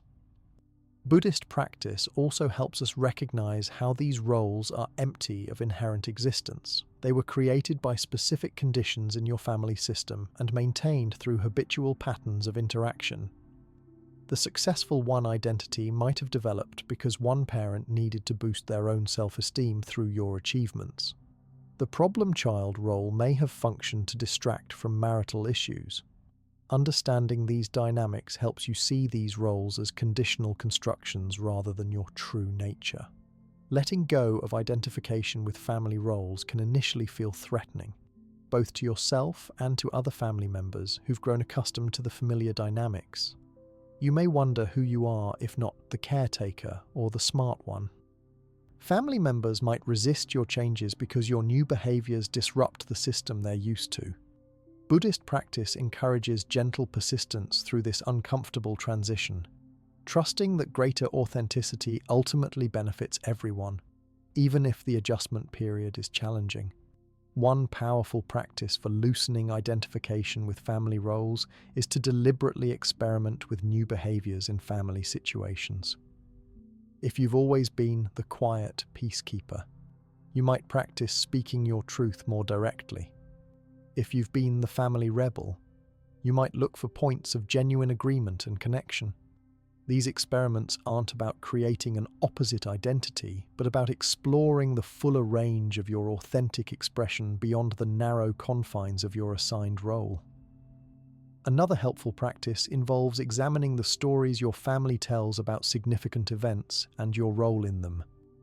Many families maintain narratives like "John was always the difficult child" or "everything fell apart after the move to Cleveland" that become treated as unquestionable truth. Buddhist practice encourages looking at these stories with fresh eyes, recognizing how they've been constructed to serve particular purposes rather than being objective accounts of reality. This doesn't mean denying what happened, but seeing how selective emphasis and interpretation have created limiting narratives. As you practice non-identification with roles and stories, you may discover aspects of yourself that never had space to develop within your family system. Perhaps the responsible one discovers a playful creativity that was suppressed in service to family needs. Maybe the peacemaker finds a capacity for healthy assertiveness that wasn't safe to express in a volatile family. These discoveries aren't about creating a new fixed identity, but about allowing a more fluid, authentic expression of your continuously evolving self. The freedom that comes from non-identification with family roles extends beyond your relationship with your family of origin. Many people unconsciously recreate their family dynamics in other relationships, bringing their old roles into friendships, romantic partnerships, and work environments. As you practice recognizing and releasing these patterns with your family, you'll likely notice greater flexibility and authenticity in all your relationships, creating possibilities for connection that aren't constrained by old conditioning. The freedom that comes from recognizing how family roles have shaped our identity opens up a powerful question. How do we actually break the cycle of intergenerational patterns that have persisted for decades or even centuries? This is where the Buddhist understanding of karma offers practical insights that go beyond simply blaming the past or feeling helpless about ingrained family tendencies. Karma is often misunderstood in Western contexts as a kind of cosmic punishment system or predetermined fate. In authentic Buddhist teaching, karma simply means intentional action and its results. It's not mystical but practical, a recognition that what we do creates consequences, both immediately and over time. When applied to family healing, this understanding of karma becomes a source of hope and empowerment rather than fatalism or guilt. The principle of karma helps us recognize that family patterns don't appear randomly but arise from specific causes and conditions. Perhaps alcoholism has affected multiple generations in your family, or there's a pattern of emotional distance between fathers and sons, or communication tends to become explosive during conflict. These patterns didn't emerge from nowhere. They developed through countless small actions, reactions, and conditions repeated over time until they became seemingly automatic. What makes karma such an empowering concept for family healing is that while we didn't choose the conditioning we received, we have complete agency over how we respond now. The alcoholic parent may have created difficult conditions in your childhood, but your response to those conditions in the present moment is where your power lies. Each time you make a conscious choice rather than reacting from conditioning, you're creating new karma that can gradually transform the pattern. This perspective helps us understand intergenerational patterns without getting caught in blame. Your grandmother's emotional coldness wasn't random cruelty, but likely emerged from her own childhood experiences and the cultural conditions of her time. Your father's anger management issues probably reflect both his temperament and the models of masculinity he was exposed to. Seeing these connections doesn't excuse harmful behavior, but helps us recognize how patterns get transmitted through specific causes rather than bad intentions. One of the most powerful applications of karma to family healing involves becoming more conscious of our intentions. Buddhist practice emphasizes that the intention behind an action shapes its karmic result. When family triggers arise, we can pause to check our intentions before responding. Am I about to speak from a desire for revenge or to create genuine understanding? Am I setting this boundary to punish or to create healthier conditions for relationship? This awareness of intention helps interrupt automatic reactions that perpetuate old patterns. The law of karma also reminds us that small actions repeated consistently create significant effects over time. You don't need grand gestures or perfect responses to transform family patterns. Each time you respond to criticism with calm clarity rather than defensive anger, each time you choose emotional honesty over the familiar family pattern of suppression, each time you offer genuine listening instead of jumping to advice giving, these small choices create new karmic seeds that gradually shift the entire system. Many people feel overwhelmed by the weight of family history, believing that patterns established over generations are too powerful to change. The Buddhist understanding of karma counters this hopelessness by emphasizing our power in the present moment. Yes, past conditions have created strong tendencies, but no pattern is fixed or permanent. Even the most entrenched family dynamics can shift when someone consistently makes different choices in the present. This doesn't mean transformation happens instantly. Karma operates according to natural laws that respect the momentum of established patterns. If criticism has been your family's primary language for 4 generations, introducing more positive communication won't immediately erase that history. Buddhist practice encourages patience with this process, recognizing that just as problematic patterns developed over time, their transformation also unfolds gradually through consistent practice. Karma helps us understand why certain family members seem especially triggering for us. These difficult relationships often reflect particularly strong karmic patterns, connections where specific lessons or growth opportunities are concentrated. Rather than seeing these challenging relationships as bad luck or punishment, Buddhist practice encourages viewing them as opportunities for profound transformation. The sibling who pushes your buttons most effectively may be offering precisely the conditions you need to develop patience or courage. The principle of karma also illuminates why similar situations can trigger completely different reactions in different family members. Your sister might emerge from your difficult childhood relatively unscathed while you struggle with persistent anxiety. This isn't random unfairness, but reflects the complex interaction between shared family conditions and each person's individual karma, including temperament, specific experiences, and how each person processed those experiences. Understanding this helps release comparisons that often create additional suffering in family systems. One particularly valuable aspect of applying karma to family healing is recognizing that you don't need anyone else's participation to begin transforming patterns. While family systems naturally resist change and other members may continue their habitual behaviors, your consistent choice to respond differently gradually shifts the entire dynamic. The parent who has always criticized might initially increase criticism when you stop defending yourself, but over time, your new responses create conditions for the entire interaction pattern to transform. Buddhist practice also helps us recognize when we're creating karma that perpetuates family suffering rather than alleviating it. Perhaps you've adopted a stance of moral superiority toward family members who haven't done personal growth work, or you repeatedly bring up past hurts without a clear intention toward healing. Mindfulness allows us to see these habitual reactions more clearly and make different choices that create possibilities for genuine transformation. The law of karma reminds us that our actions affect not just our immediate family but future generations as well. When you do the difficult work of transforming harmful patterns you inherited, you're not just improving your own life, but changing what you'll pass on to children, nieces, nephews, and others who come after you. This broader perspective can provide motivation during the challenging work of family healing, connecting your personal practice to a larger purpose of reducing suffering across generations. Ultimately, the Buddhist understanding of karma provides both responsibility and freedom in relation to family patterns. We recognize our role in perpetuating or transforming these dynamics while releasing the excessive guilt or shame that comes from believing we should have perfect control over complex systems.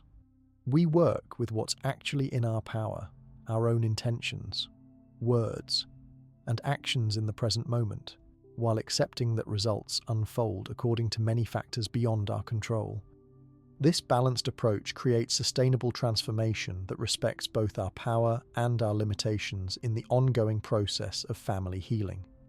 While the principle of karma helps us understand how to break negative patterns, Buddhist practice also offers guidance for cultivating positive qualities that transform family relationships. One of the most powerful but least discussed of these qualities is mudita, often translated as sympathetic joy or altruistic joy. This is the genuine happiness we feel when others experience good fortune, success, or happiness. It might sound simple, but cultivating this quality can directly address some of the most painful dynamics in challenging family relationships. Many family systems are poisoned by comparison, competition, and subtle forms of jealousy that prevent authentic connection.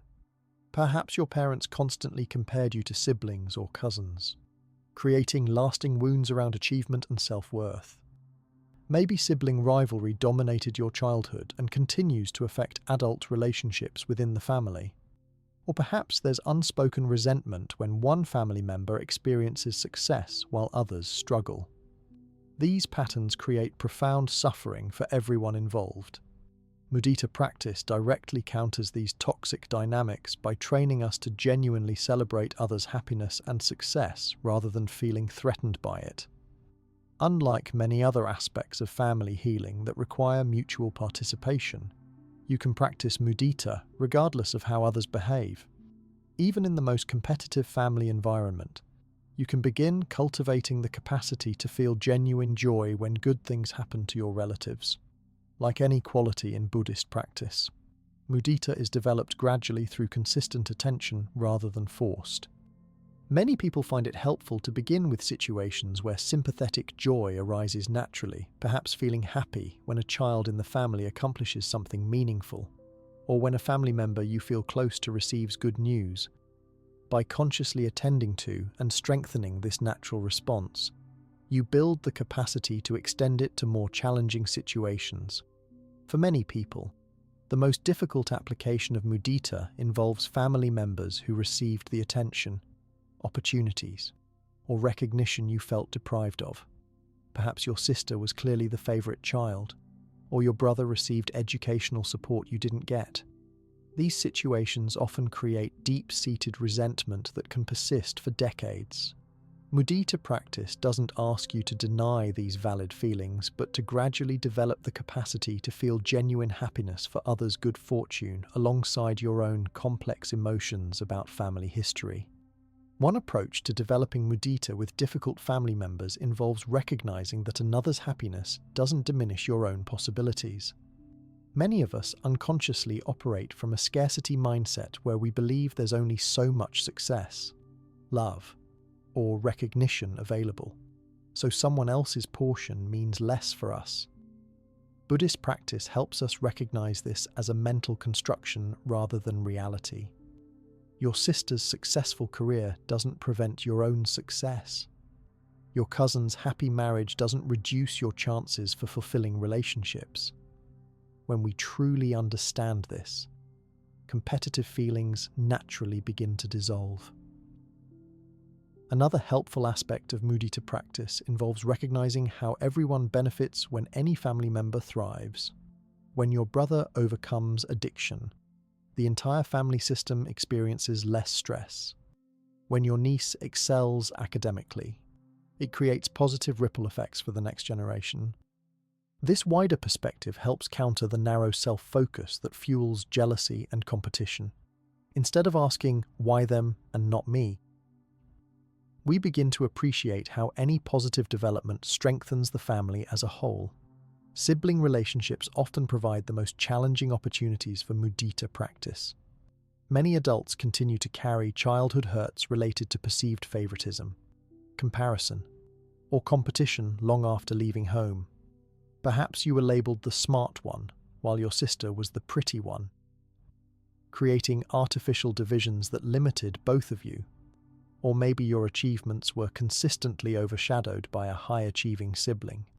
Mudita practice helps heal these old wounds by gradually shifting from comparison to genuine appreciation for each person's unique path and successes.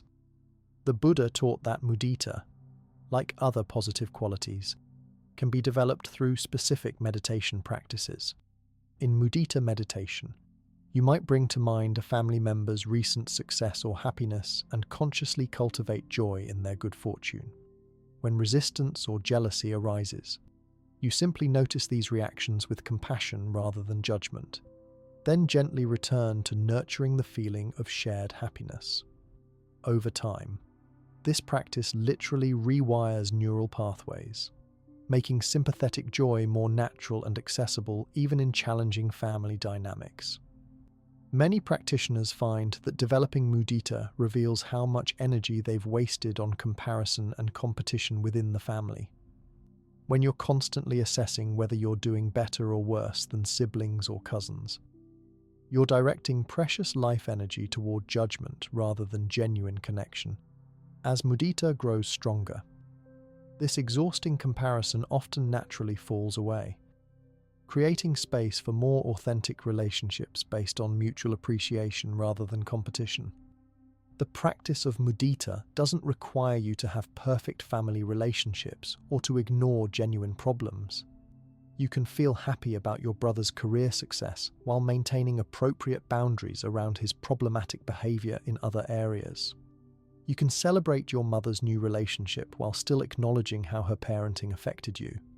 Mudita isn't about creating an idealized view of family members, but about freeing yourself from the unnecessary suffering that comes from being unable to celebrate their genuine good fortune. Perhaps the most transformative aspect of mudita practice is how it affects your overall experience of life, not just family relationships. Many people who grow up in competitive family environments develop a habitual tendency to feel threatened or diminished by others' success in all areas of life. This creates a contracted, fearful approach to the world. As you practice mudita with family members, often the most triggering relationships, you gradually develop the capacity to genuinely celebrate success and happiness wherever you encounter it. This more expansive way of moving through life brings greater connection, opportunity, and personal well-being. The development of mudita also naturally strengthens related qualities like generosity and compassion.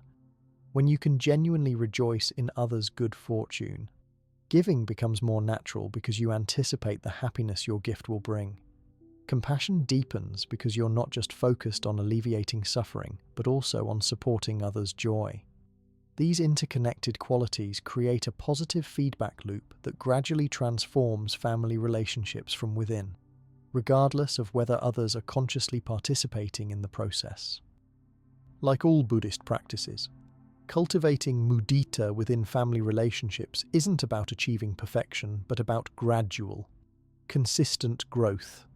Some days you'll find it easier to celebrate a sibling's accomplishment without comparison, while other days old jealousies might feel overwhelming. The practice involves bringing gentle awareness to whatever arises without self-judgment, then continuing to nurture the seeds of sympathetic joy with patience. Over time, this persistence creates noticeable shifts in even the most entrenched patterns of family competition and comparison. The practice of mudita opens our hearts to others' joy, which naturally connects to a broader Buddhist approach to family healing, embracing the bodhisattva ideal. While this concept might sound abstract or esoteric, it actually offers extremely practical guidance for transforming even the most challenging family dynamics. The bodhisattva represents someone who dedicates themselves to alleviating suffering for all beings, not just seeking their own peace or happiness. When applied to family healing, this perspective completely transforms how we approach difficult relationships.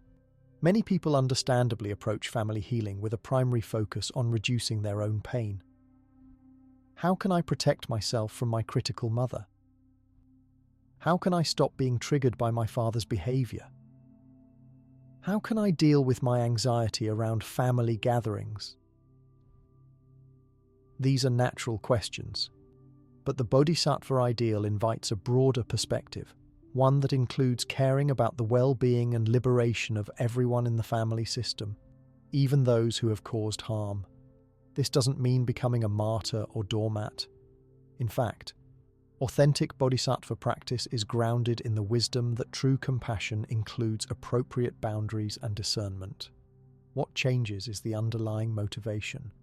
Rather than setting boundaries out of anger or punishment, you establish them with the understanding that clear limits can actually benefit everyone, including the person whose behavior you're limiting. Rather than cutting contact out of hatred, you might create distance with the recognition that space may be what's needed for eventual healing. The Bodhisattva path offers a powerful reframe for family healing work.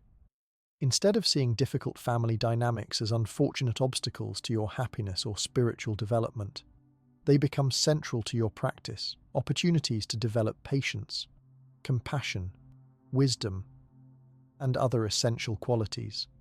The parent who pushes your buttons isn't just making your life difficult. They're offering you the exact conditions needed to develop greater equanimity and compassion. The sibling conflict isn't a distraction from your real spiritual work, but is itself the path of awakening. One particularly valuable aspect of the Bodhisattva approach is that it helps address the burnout that often comes with family healing efforts. When you're only focused on fixing problems or getting to a specific outcome, it's easy to become exhausted and discouraged when progress is slow or setbacks occur. The Bodhisattva perspective offers sustainability by connecting daily interactions to a larger purpose beyond immediate results. Each patient response to a triggering comment, each moment of maintaining boundaries with compassion, each time you resist falling into old patterns, all these become meaningful spiritual practice, regardless of whether others change in response. In practical terms, the Bodhisattva approach to family healing is guided by what Buddhist tradition calls the 6 paramitas, or perfections, qualities that support awakening. The first is generosity, which might take the form of giving family members your full attention rather than being distracted during interactions, or offering the gift of not bringing up past mistakes repeatedly. The second is ethical conduct, which includes speaking truthfully but without harshness, and acting in ways that don't create additional harm even when provoked. The third paramita, patience, is particularly relevant to family healing where changes often unfold very gradually. Patience doesn't mean passive waiting, but an active quality that remains steady and committed even when faced with repeated challenges. The fourth perfection, joyful effort, brings sustainable energy to family healing by connecting to the positive motivation of benefiting all rather than getting caught in resentment about having to do this work. The fifth paramita, meditation, provides the mental stability and clarity needed to respond wisely rather than reactively to family triggers. And the sixth, wisdom, helps us see beyond surface appearances to recognize how everyone in the family system is caught in their own conditioning and suffering, which naturally evokes compassion rather than blame. What makes the Bodhisattva approach especially powerful for family healing is that it completely transforms how we view success or failure. If your only goal is to make a difficult parent finally acknowledge past harm or get a sibling to change specific behaviors, you've placed your well-being in someone else's hands. The Bodhisattva path measures success differently by your own development of patience, compassion, and wisdom regardless of how others respond. This shift creates independence from outcomes you can't control while maintaining genuine care for everyone involved. Many practitioners find it helpful to begin family gatherings or difficult conversations with a brief private practice of setting Bodhisattva intention. You might silently think, "May my words and actions contribute to everyone's well-being, including my own. May I remember that everyone here is seeking happiness and trying to avoid suffering, even when their methods are unskillful. May I respond from wisdom rather than conditioning." This simple practice can completely change the energy you bring to family interactions. The Bodhisattva approach also helps us take a much longer view of family healing. Rather than expecting complete transformation after a few conversations or even within a single lifetime, we recognize that healing deep-seated patterns might unfold across generations. Perhaps your work on your own reactivity won't lead to reconciliation with a particular family member, but will change what you pass on to the next generation. This broader perspective brings patience and perseverance when progress seems slow.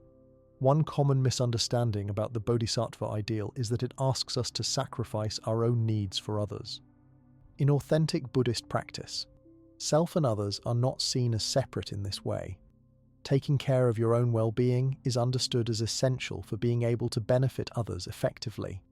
This integrated view helps avoid the extremes of either selfish focus on personal healing without considering impacts on the family system, or self-sacrificing attempts to fix others while neglecting your own needs.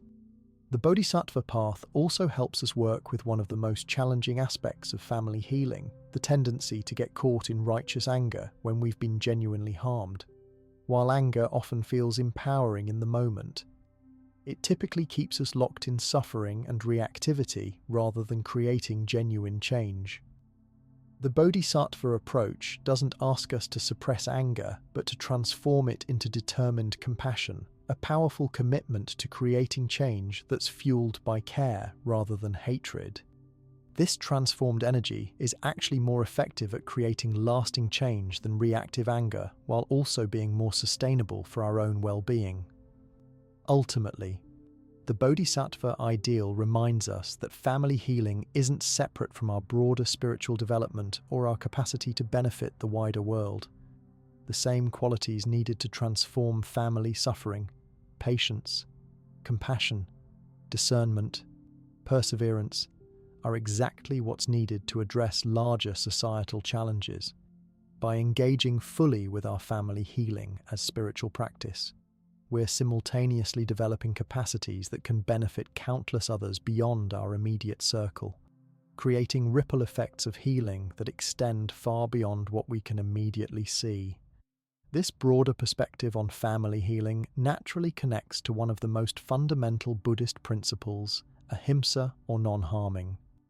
When faced with aggression, criticism, or manipulation from family members, our instinctive response is often to fight back in similar ways. We might counter criticism with criticism, respond to passive aggression with our own manipulative tactics, or match anger with anger.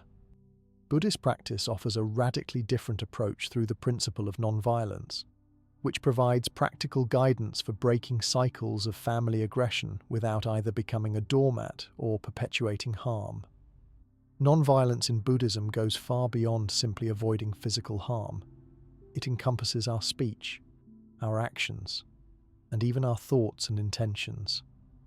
When applied to family dynamics, it asks us to examine whether our responses to difficult behavior are creating additional suffering or contributing to healing. This doesn't mean accepting mistreatment, but rather finding ways to protect yourself and establish boundaries without adding to the cycle of harm. Many people misunderstand nonviolence as weakness or passivity. In reality, authentic ahimsa requires tremendous inner strength and often looks like clear, firm boundary setting. If a family member is verbally abusive, the nonviolent response isn't to silently endure the abuse but to clearly state, "I won't continue this conversation if you speak to me that way," and follow through by leaving if necessary. What makes this non-violent isn't the absence of action, but the absence of retaliatory intention.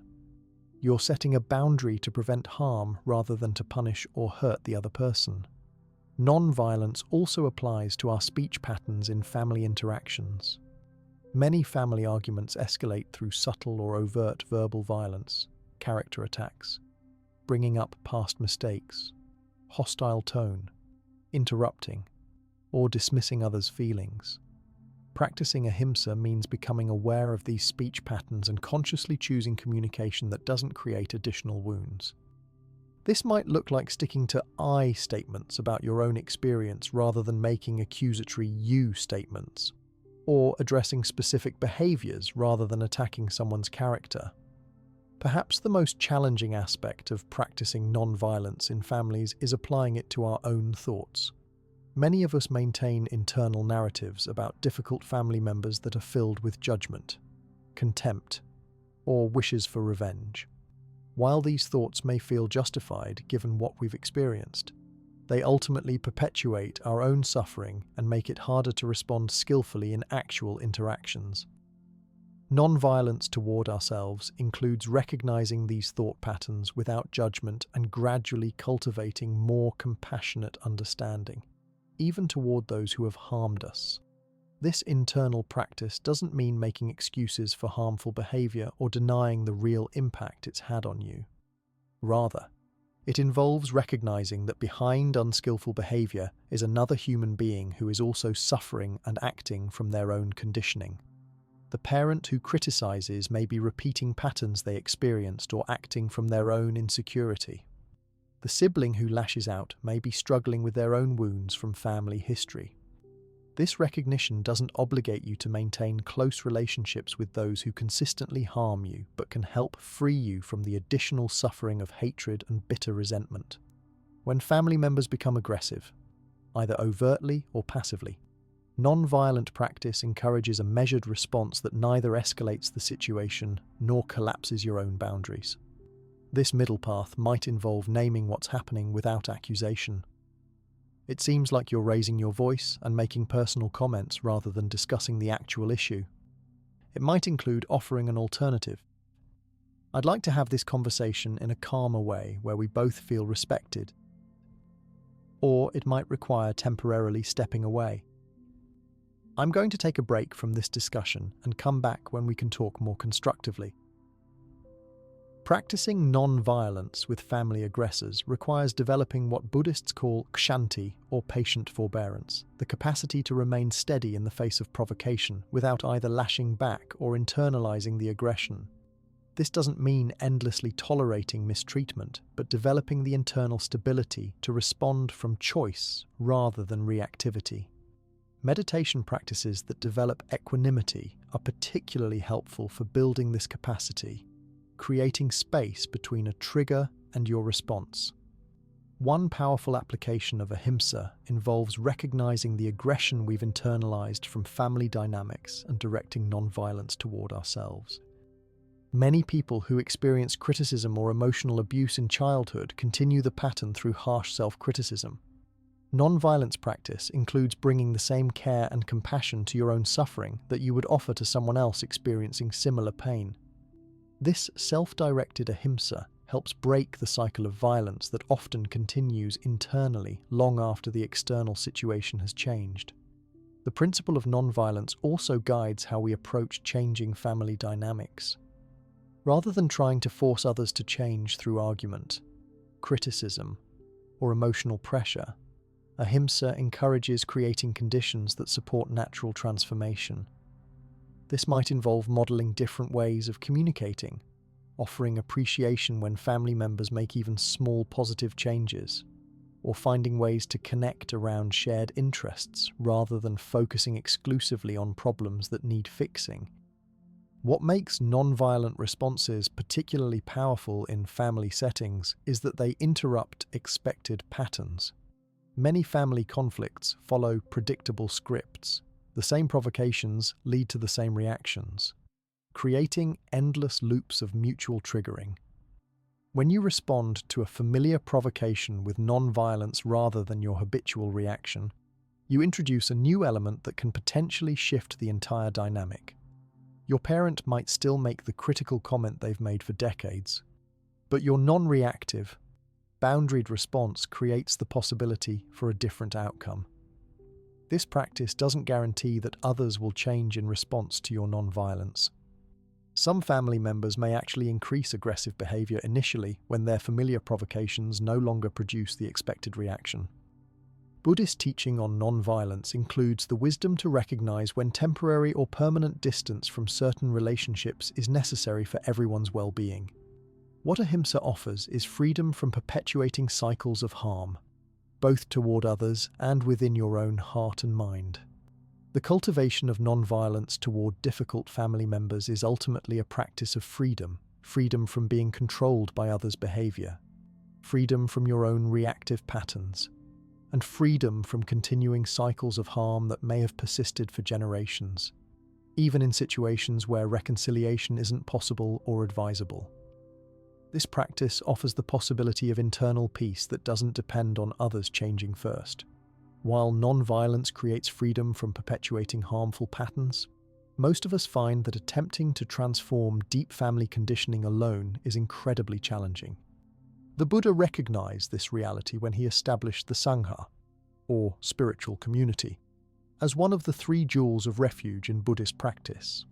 When working with difficult family patterns, finding appropriate community support can make the difference between becoming overwhelmed and developing sustainable transformation. This communal aspect of healing is often overlooked in our individualistic culture, yet it provides essential resources for the family healing journey. The word Sangha traditionally refers to the community of Buddhist practitioners, but in the context of family healing, it can be understood more broadly as any supportive community that shares your values and understands your journey. This might include a formal meditation group, a therapy group focused on family issues, trusted friends who are doing their own inner work, or even online communities dedicated to healing family patterns.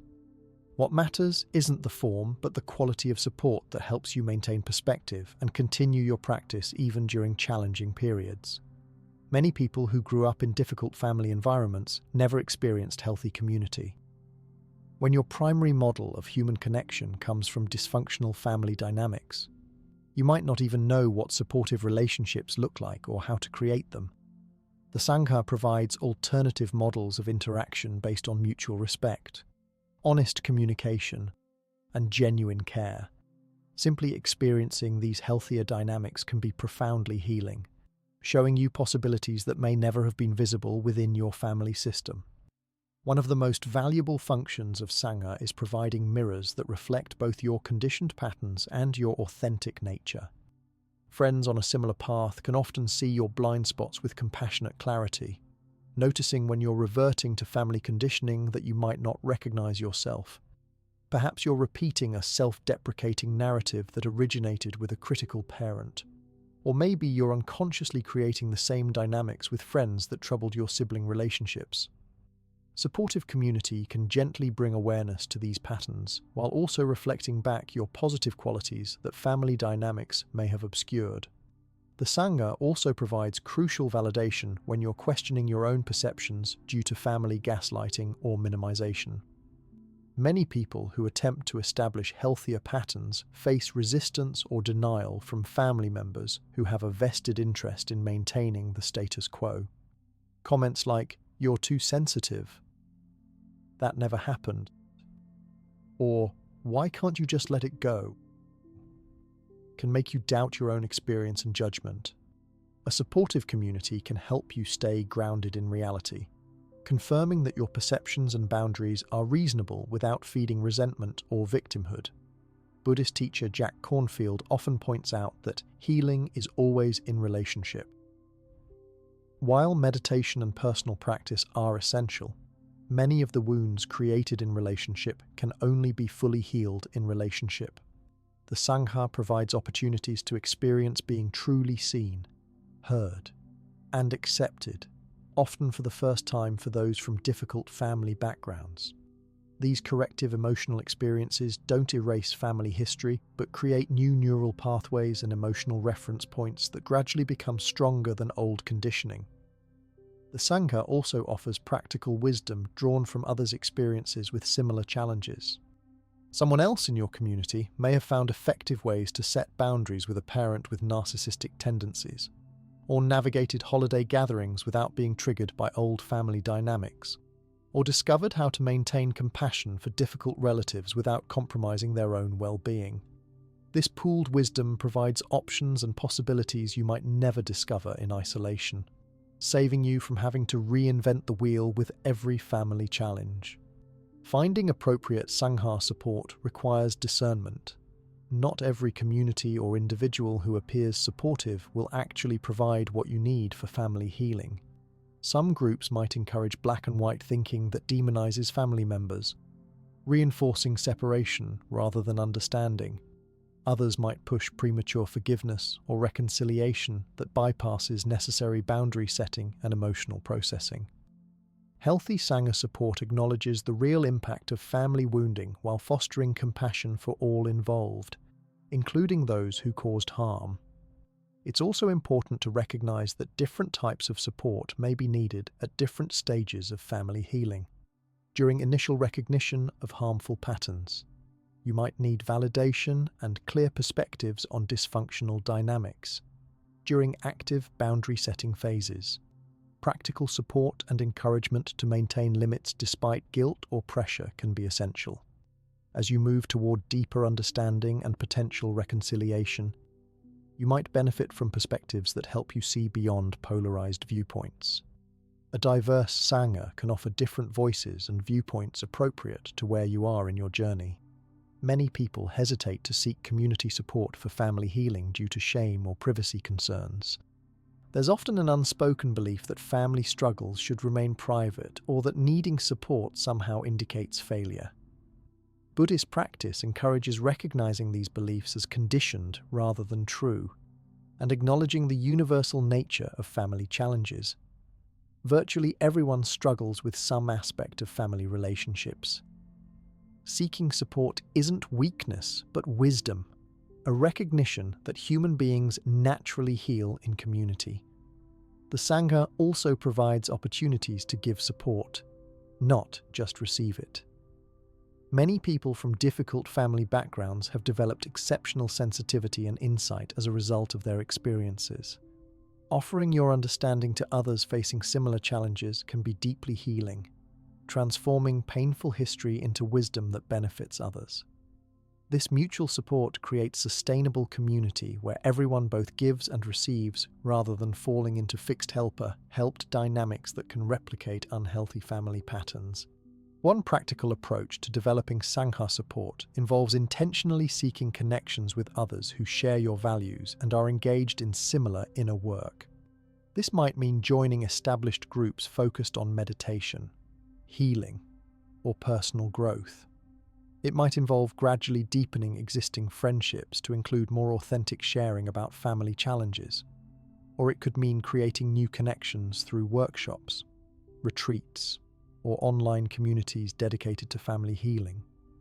What matters isn't how many supportive relationships you have, but their quality and relevance to your specific journey. As you engage with supportive community, you may notice how it affects your experience of family interactions. Many people find that strong Sangha connections help them approach family situations with greater stability and perspective. When you know you'll have space to process family triggers with understanding friends afterward, you're less likely to become completely identified with old patterns during difficult interactions. This creates a virtuous cycle where community support enables more skillful family engagement, which in turn creates positive experiences to share with your Sangha. The Buddha considered Sangha so essential that he included it as one of the 3 refuges that practitioners regularly turn toward, along with Buddha awakening and Dharma teachings. In the context of family healing, taking refuge in Sangha means acknowledging that you don't have to face these challenges alone. That community support is not optional but fundamental to sustainable transformation. By intentionally developing these connections and receiving their support, you create conditions that make even the most entrenched family patterns workable over time. The supportive perspective that Sangha provides helps us see beyond the apparent solidity of family patterns to recognize their fundamentally empty nature. This connects directly to one of Buddhism's most profound teachings, sunyata or emptiness. While this concept might sound abstract or philosophical, it actually offers remarkably practical insights for transforming even the most persistent family suffering. Emptiness in Buddhist teaching doesn't mean that nothing exists or that relationships aren't real. Rather, it points to the fact that all phenomena, including family patterns, lack inherent, independent, or permanent existence. They arise dependent on countless conditions and are constantly changing, even when they appear fixed. This understanding directly counters the sense of solidity and permanence that makes family dynamics feel so immovable and defined. When we look closely at a family pattern like "Mum always criticizes my choices" or "Our family never discusses emotions," we begin to see that these seemingly solid realities are actually constructed from many changing elements. The criticism that feels like a permanent feature of your mother's personality consists of specific words spoken at specific moments, influenced by her own upbringing, current stressors, unexamined beliefs, and countless other factors. The family's emotional avoidance isn't a fixed essence, but a pattern reinforced through thousands of small interactions that could potentially change under different conditions. Recognizing the empty nature of family patterns doesn't mean denying their impact or pretending they don't exist. Quite the opposite, it allows us to see more clearly how they function without being completely identified with the stories we've constructed around them. You might have built an entire identity around being the family scapegoat or the one who never measures up. Treating these as fixed, inherent realities rather than constructed narratives dependent on specific conditions. The practice of examining emptiness involves looking directly at these seemingly solid identities and stories to recognize their constructed nature. Perhaps you've always seen yourself as the responsible one who has to fix family problems. When you investigate this identity, you might notice how it formed in response to parental alcoholism, was reinforced through family praise for taking care of siblings, and became solidified through repetition until it felt like your inherent nature rather than a conditioned role. Seeing the empty, constructed nature of this identity creates the possibility of choice rather than automatic continuation. This perspective applies equally to how we see other family members. We tend to solidify them into fixed characters in our family story. My controlling father, my selfish sister, my fragile mother. Emptiness practice involves recognizing that these two are simplified constructions that miss the full, changing, contradictory reality of actual human beings. Your controlling father may also have moments of generosity, vulnerability, or wisdom that don't fit the narrative. Your selfish sister might act from insecurity rather than inherent selfishness. Seeing beyond these solidified views creates possibilities for new kinds of connection. One practical application of emptiness to family healing involves looking at how you construct and maintain your experience of family through mental activity. Notice how much of your suffering comes not just from what actually happens in family interactions, but from the stories, predictions, comparisons, and judgments your mind adds. Before a family gathering, you might spend hours mentally rehearsing potential conflicts, interpreting others' motives, or reinforcing narratives about how it always goes. Recognizing the empty nature of these mental constructions allows you to hold them more lightly rather than treating them as reality. The understanding of emptiness also helps us recognize how family roles and dynamics depend on mutual participation to continue. The peacemaker role only functions when others play their complementary parts as the difficult one or the victim. When anyone shifts their participation, the entire system must reorganize. This interdependent nature of family patterns means that your changes, however small, necessarily affect the whole system even when others aren't consciously participating in healing work. Many people find meditative inquiry particularly helpful for exploring the empty nature of painful family identities. When strong emotions arise around family issues, you might gently ask questions like, "Who is this failure my parents see?" Or, "Where exactly is this unlovable person I believe myself to be?" These questions aren't meant to deny your experiences, but to look deeply at how solid identities are constructed from thoughts, memories, and beliefs rather than existing as inherent realities. This investigation often reveals spaciousness where there seemed to be only solidity. The emptiness perspective offers particular freedom around family labels and judgments. When a parent calls you too sensitive, or a sibling labels you the difficult one, emptiness practice helps you recognize these as empty words rather than essential truths. You can see how these labels serve particular functions in the family system rather than accurately describing anyone's inherent nature. This doesn't mean the words don't affect you, but they no longer define you in the same solid way. One of the most liberating aspects of understanding emptiness is recognizing that since family patterns lack inherent existence, transformation is always possible. No matter how entrenched a dynamic appears, it depends on specific conditions to continue and will change when those conditions change. The family communication style that's persisted for 4 generations isn't written in stone or encoded in DNA, but continues through specific causes and conditions that can be addressed. This perspective brings hope to situations that might otherwise feel hopelessly fixed.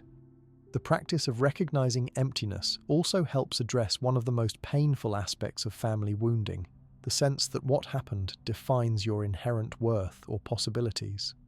When you can see that painful experiences, though real, don't have the solid, defining nature they appear to have, they no longer limit who you can become.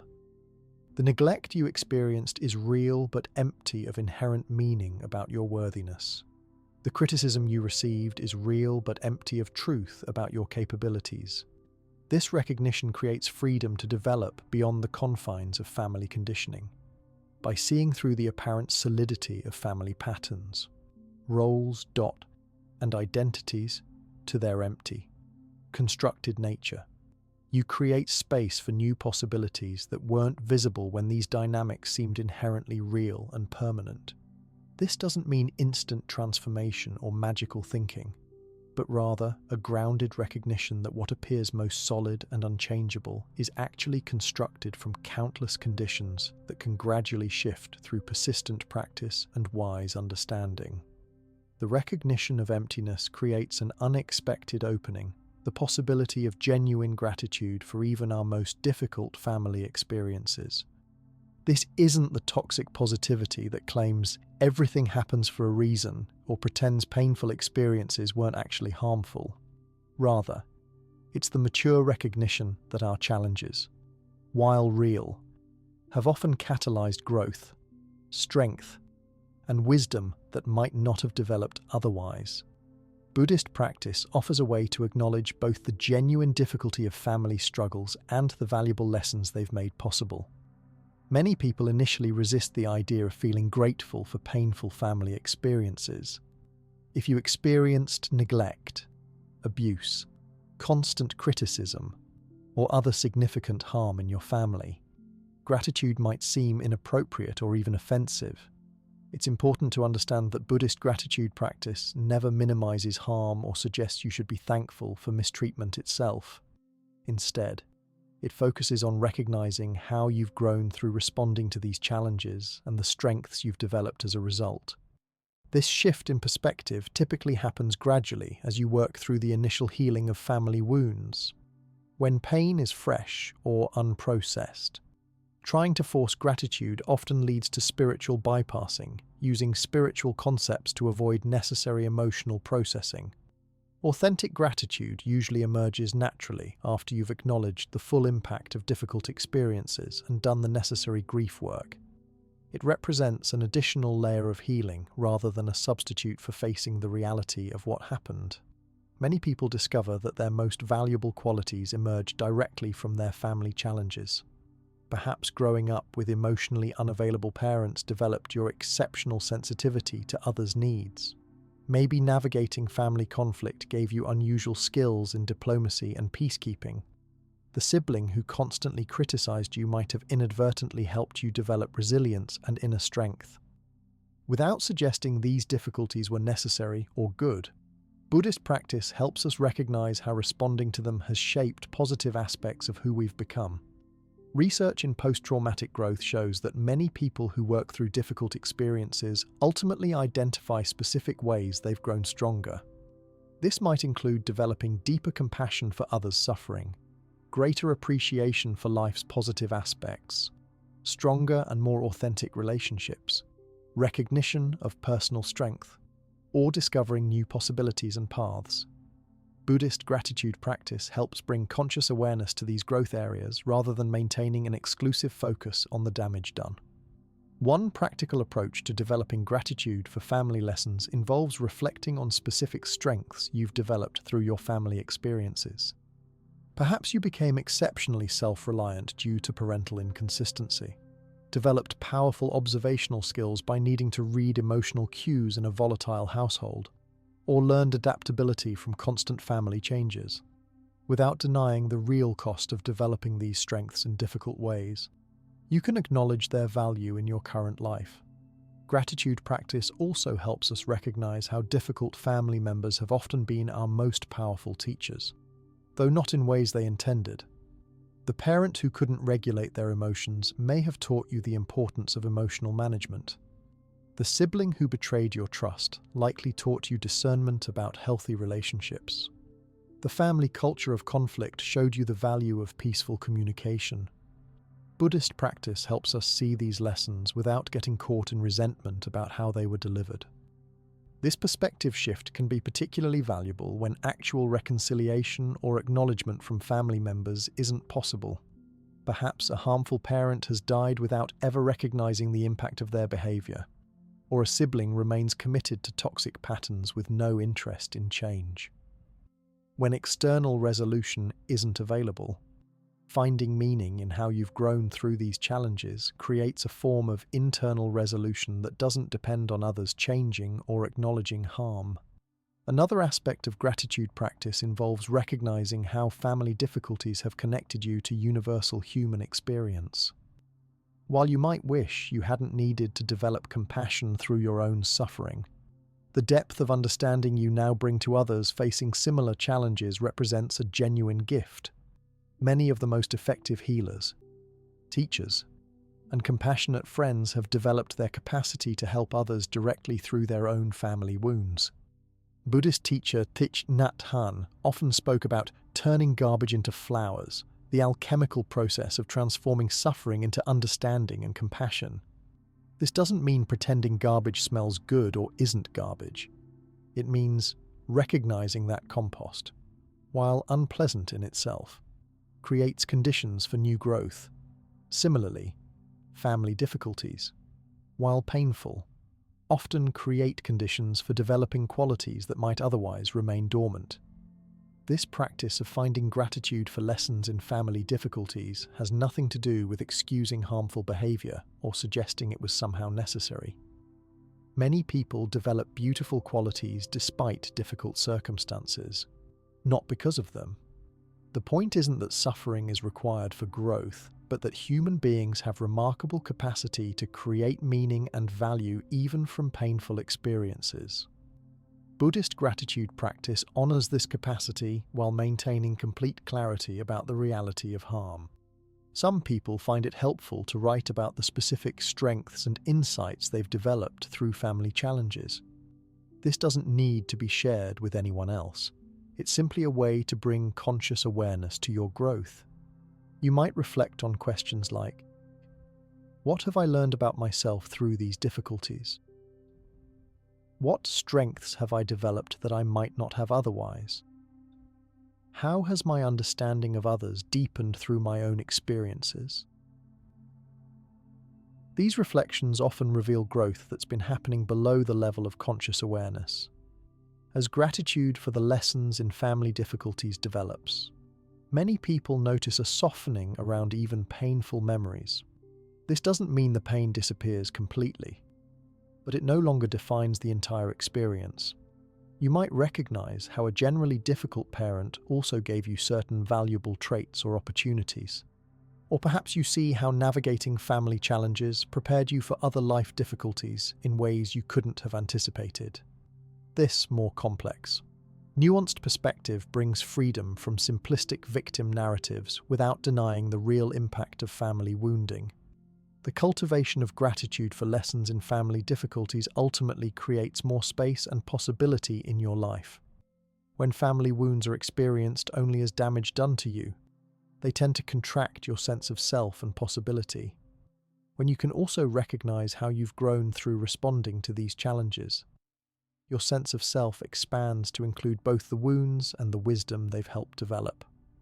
This more complete self-recognition supports greater freedom and choice in the present rather than being limited by past conditioning.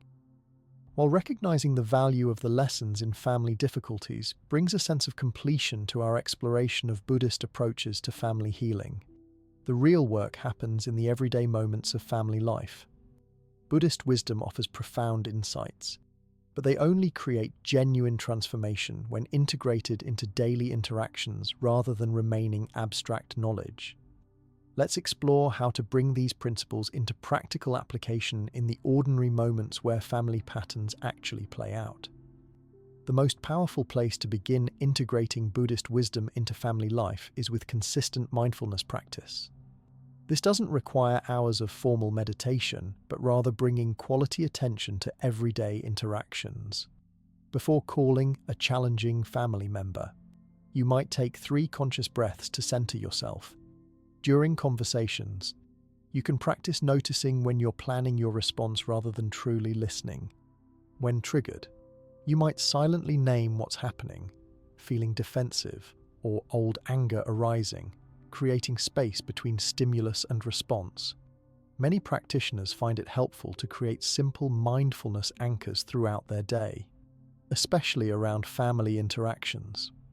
You might use the ring of your phone as a reminder to breathe and set a clear intention before answering a call from your parents. The drive to a family gathering can become a time for setting compassionate intentions rather than rehearsing old grievances. Even washing dishes after a tense family dinner can become an opportunity to practice releasing accumulated tension through mindful awareness of physical sensations. Buddhist integration happens not just during active family interactions but also in how you process them afterward. Instead of ruminating on a difficult exchange for hours or days, you might set aside specific time for reflection, using mindfulness to explore your reactions without getting completely identified with them. This balanced reflection allows you to learn from challenging interactions without allowing them to dominate your mental landscape long after they're over. One practical approach involves creating simple phrases that encapsulate Buddhist wisdom for use during triggering family moments. When criticism arises, you might silently think, "This is not about me, it reflects their suffering." When tempted to engage in old argument patterns, you might recall, "I don't have to pick up this rope." During family tension, you might remind yourself, "Everyone here is seeking happiness in their own way, even through unskillful means." These phrases serve as bridges between abstract understanding and practical application in the heat of family dynamics. Integrating Buddhist wisdom doesn't mean using Buddhist terminology or trying to teach family members about impermanence or emptiness. In fact, attempting to explain Buddhist concepts during family conflicts usually creates more resistance. Instead, embodiment happens through your own shifted presence, responding with equanimity instead of reactivity, listening deeply instead of defending, holding boundaries with compassion instead of anger. These shifts in how you show up speak more powerfully than any verbal explanation could. Many people find that consistent small practices are more effective than occasional grand efforts. Setting an intention each morning for how you want to engage with family, taking brief mindfulness breaks before responding to triggering texts, or developing a short evening reflection on family interactions creates momentum over time. These modest practices gradually rewire neural pathways that have maintained old family patterns, creating new default responses that align more closely with your deepest values. One particularly valuable practice involves working with reactivity in real time. When you notice yourself getting triggered in family interactions, you can use the RAIN approach developed by meditation teacher Tara Brach. Recognize what's happening. Allow the experience to be there without immediately acting on it. Investigate with kind curiosity what's beneath the surface reaction, and nurture yourself with compassion. This doesn't require leaving the conversation or doing anything visibly different. It happens internally in seconds or minutes while the interaction continues. Buddhist integration also involves realistic expectations about the pace of change. Family patterns that have developed over decades won't transform overnight, and attempting to be perfectly mindful or compassionate in every interaction sets you up for discouragement. The Buddhist approach embraces gradual, consistent effort, celebrating small victories, learning from setbacks without self-judgment, and maintaining perspective about the long-term nature of family healing work. Many practitioners report that family members sometimes respond with curiosity or confusion to their changed approach, when someone who always argued back suddenly responds with calm clarity, or the person who habitually people-pleased starts setting appropriate boundaries. It disrupts familiar dynamics. This disruption can create openings for conversation about what's changing, though it's usually more effective to simply acknowledge you're working on responding differently rather than launching into elaborate explanations about Buddhist philosophy.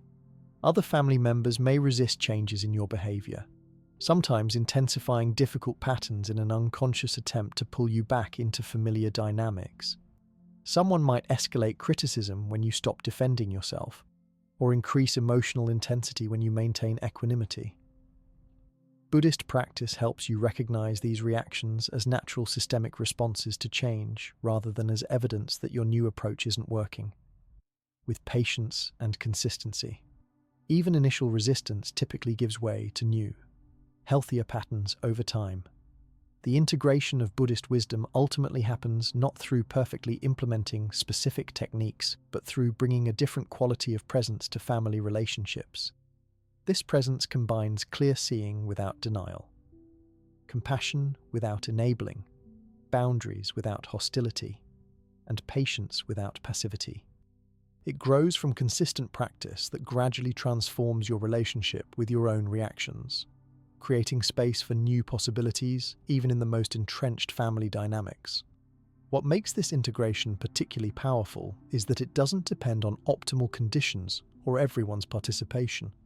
Even in highly challenging family situations, you can bring mindful awareness to your own responses, cultivate compassion for yourself and others, recognize the empty nature of seemingly solid patterns, and maintain perspective about the impermanence of all conditions. These practices create an internal refuge that allows you to engage with family realities as they are while maintaining connection to deeper wisdom that transcends conditioned patterns. After exploring these 20 Buddhist approaches to family healing, what remains is simply the consistent application of these principles in daily life. The transformation of toxic family patterns happens not through dramatic breakthroughs, but through thousands of small moments where you choose awareness over reactivity, compassion over judgment, and wise boundaries over either collapse or aggression. With patient persistence, even the most challenging family patterns gradually yield to the steady light of mindful awareness and compassionate intention, creating possibilities for healing that extend far beyond your immediate circle to benefit countless beings across time.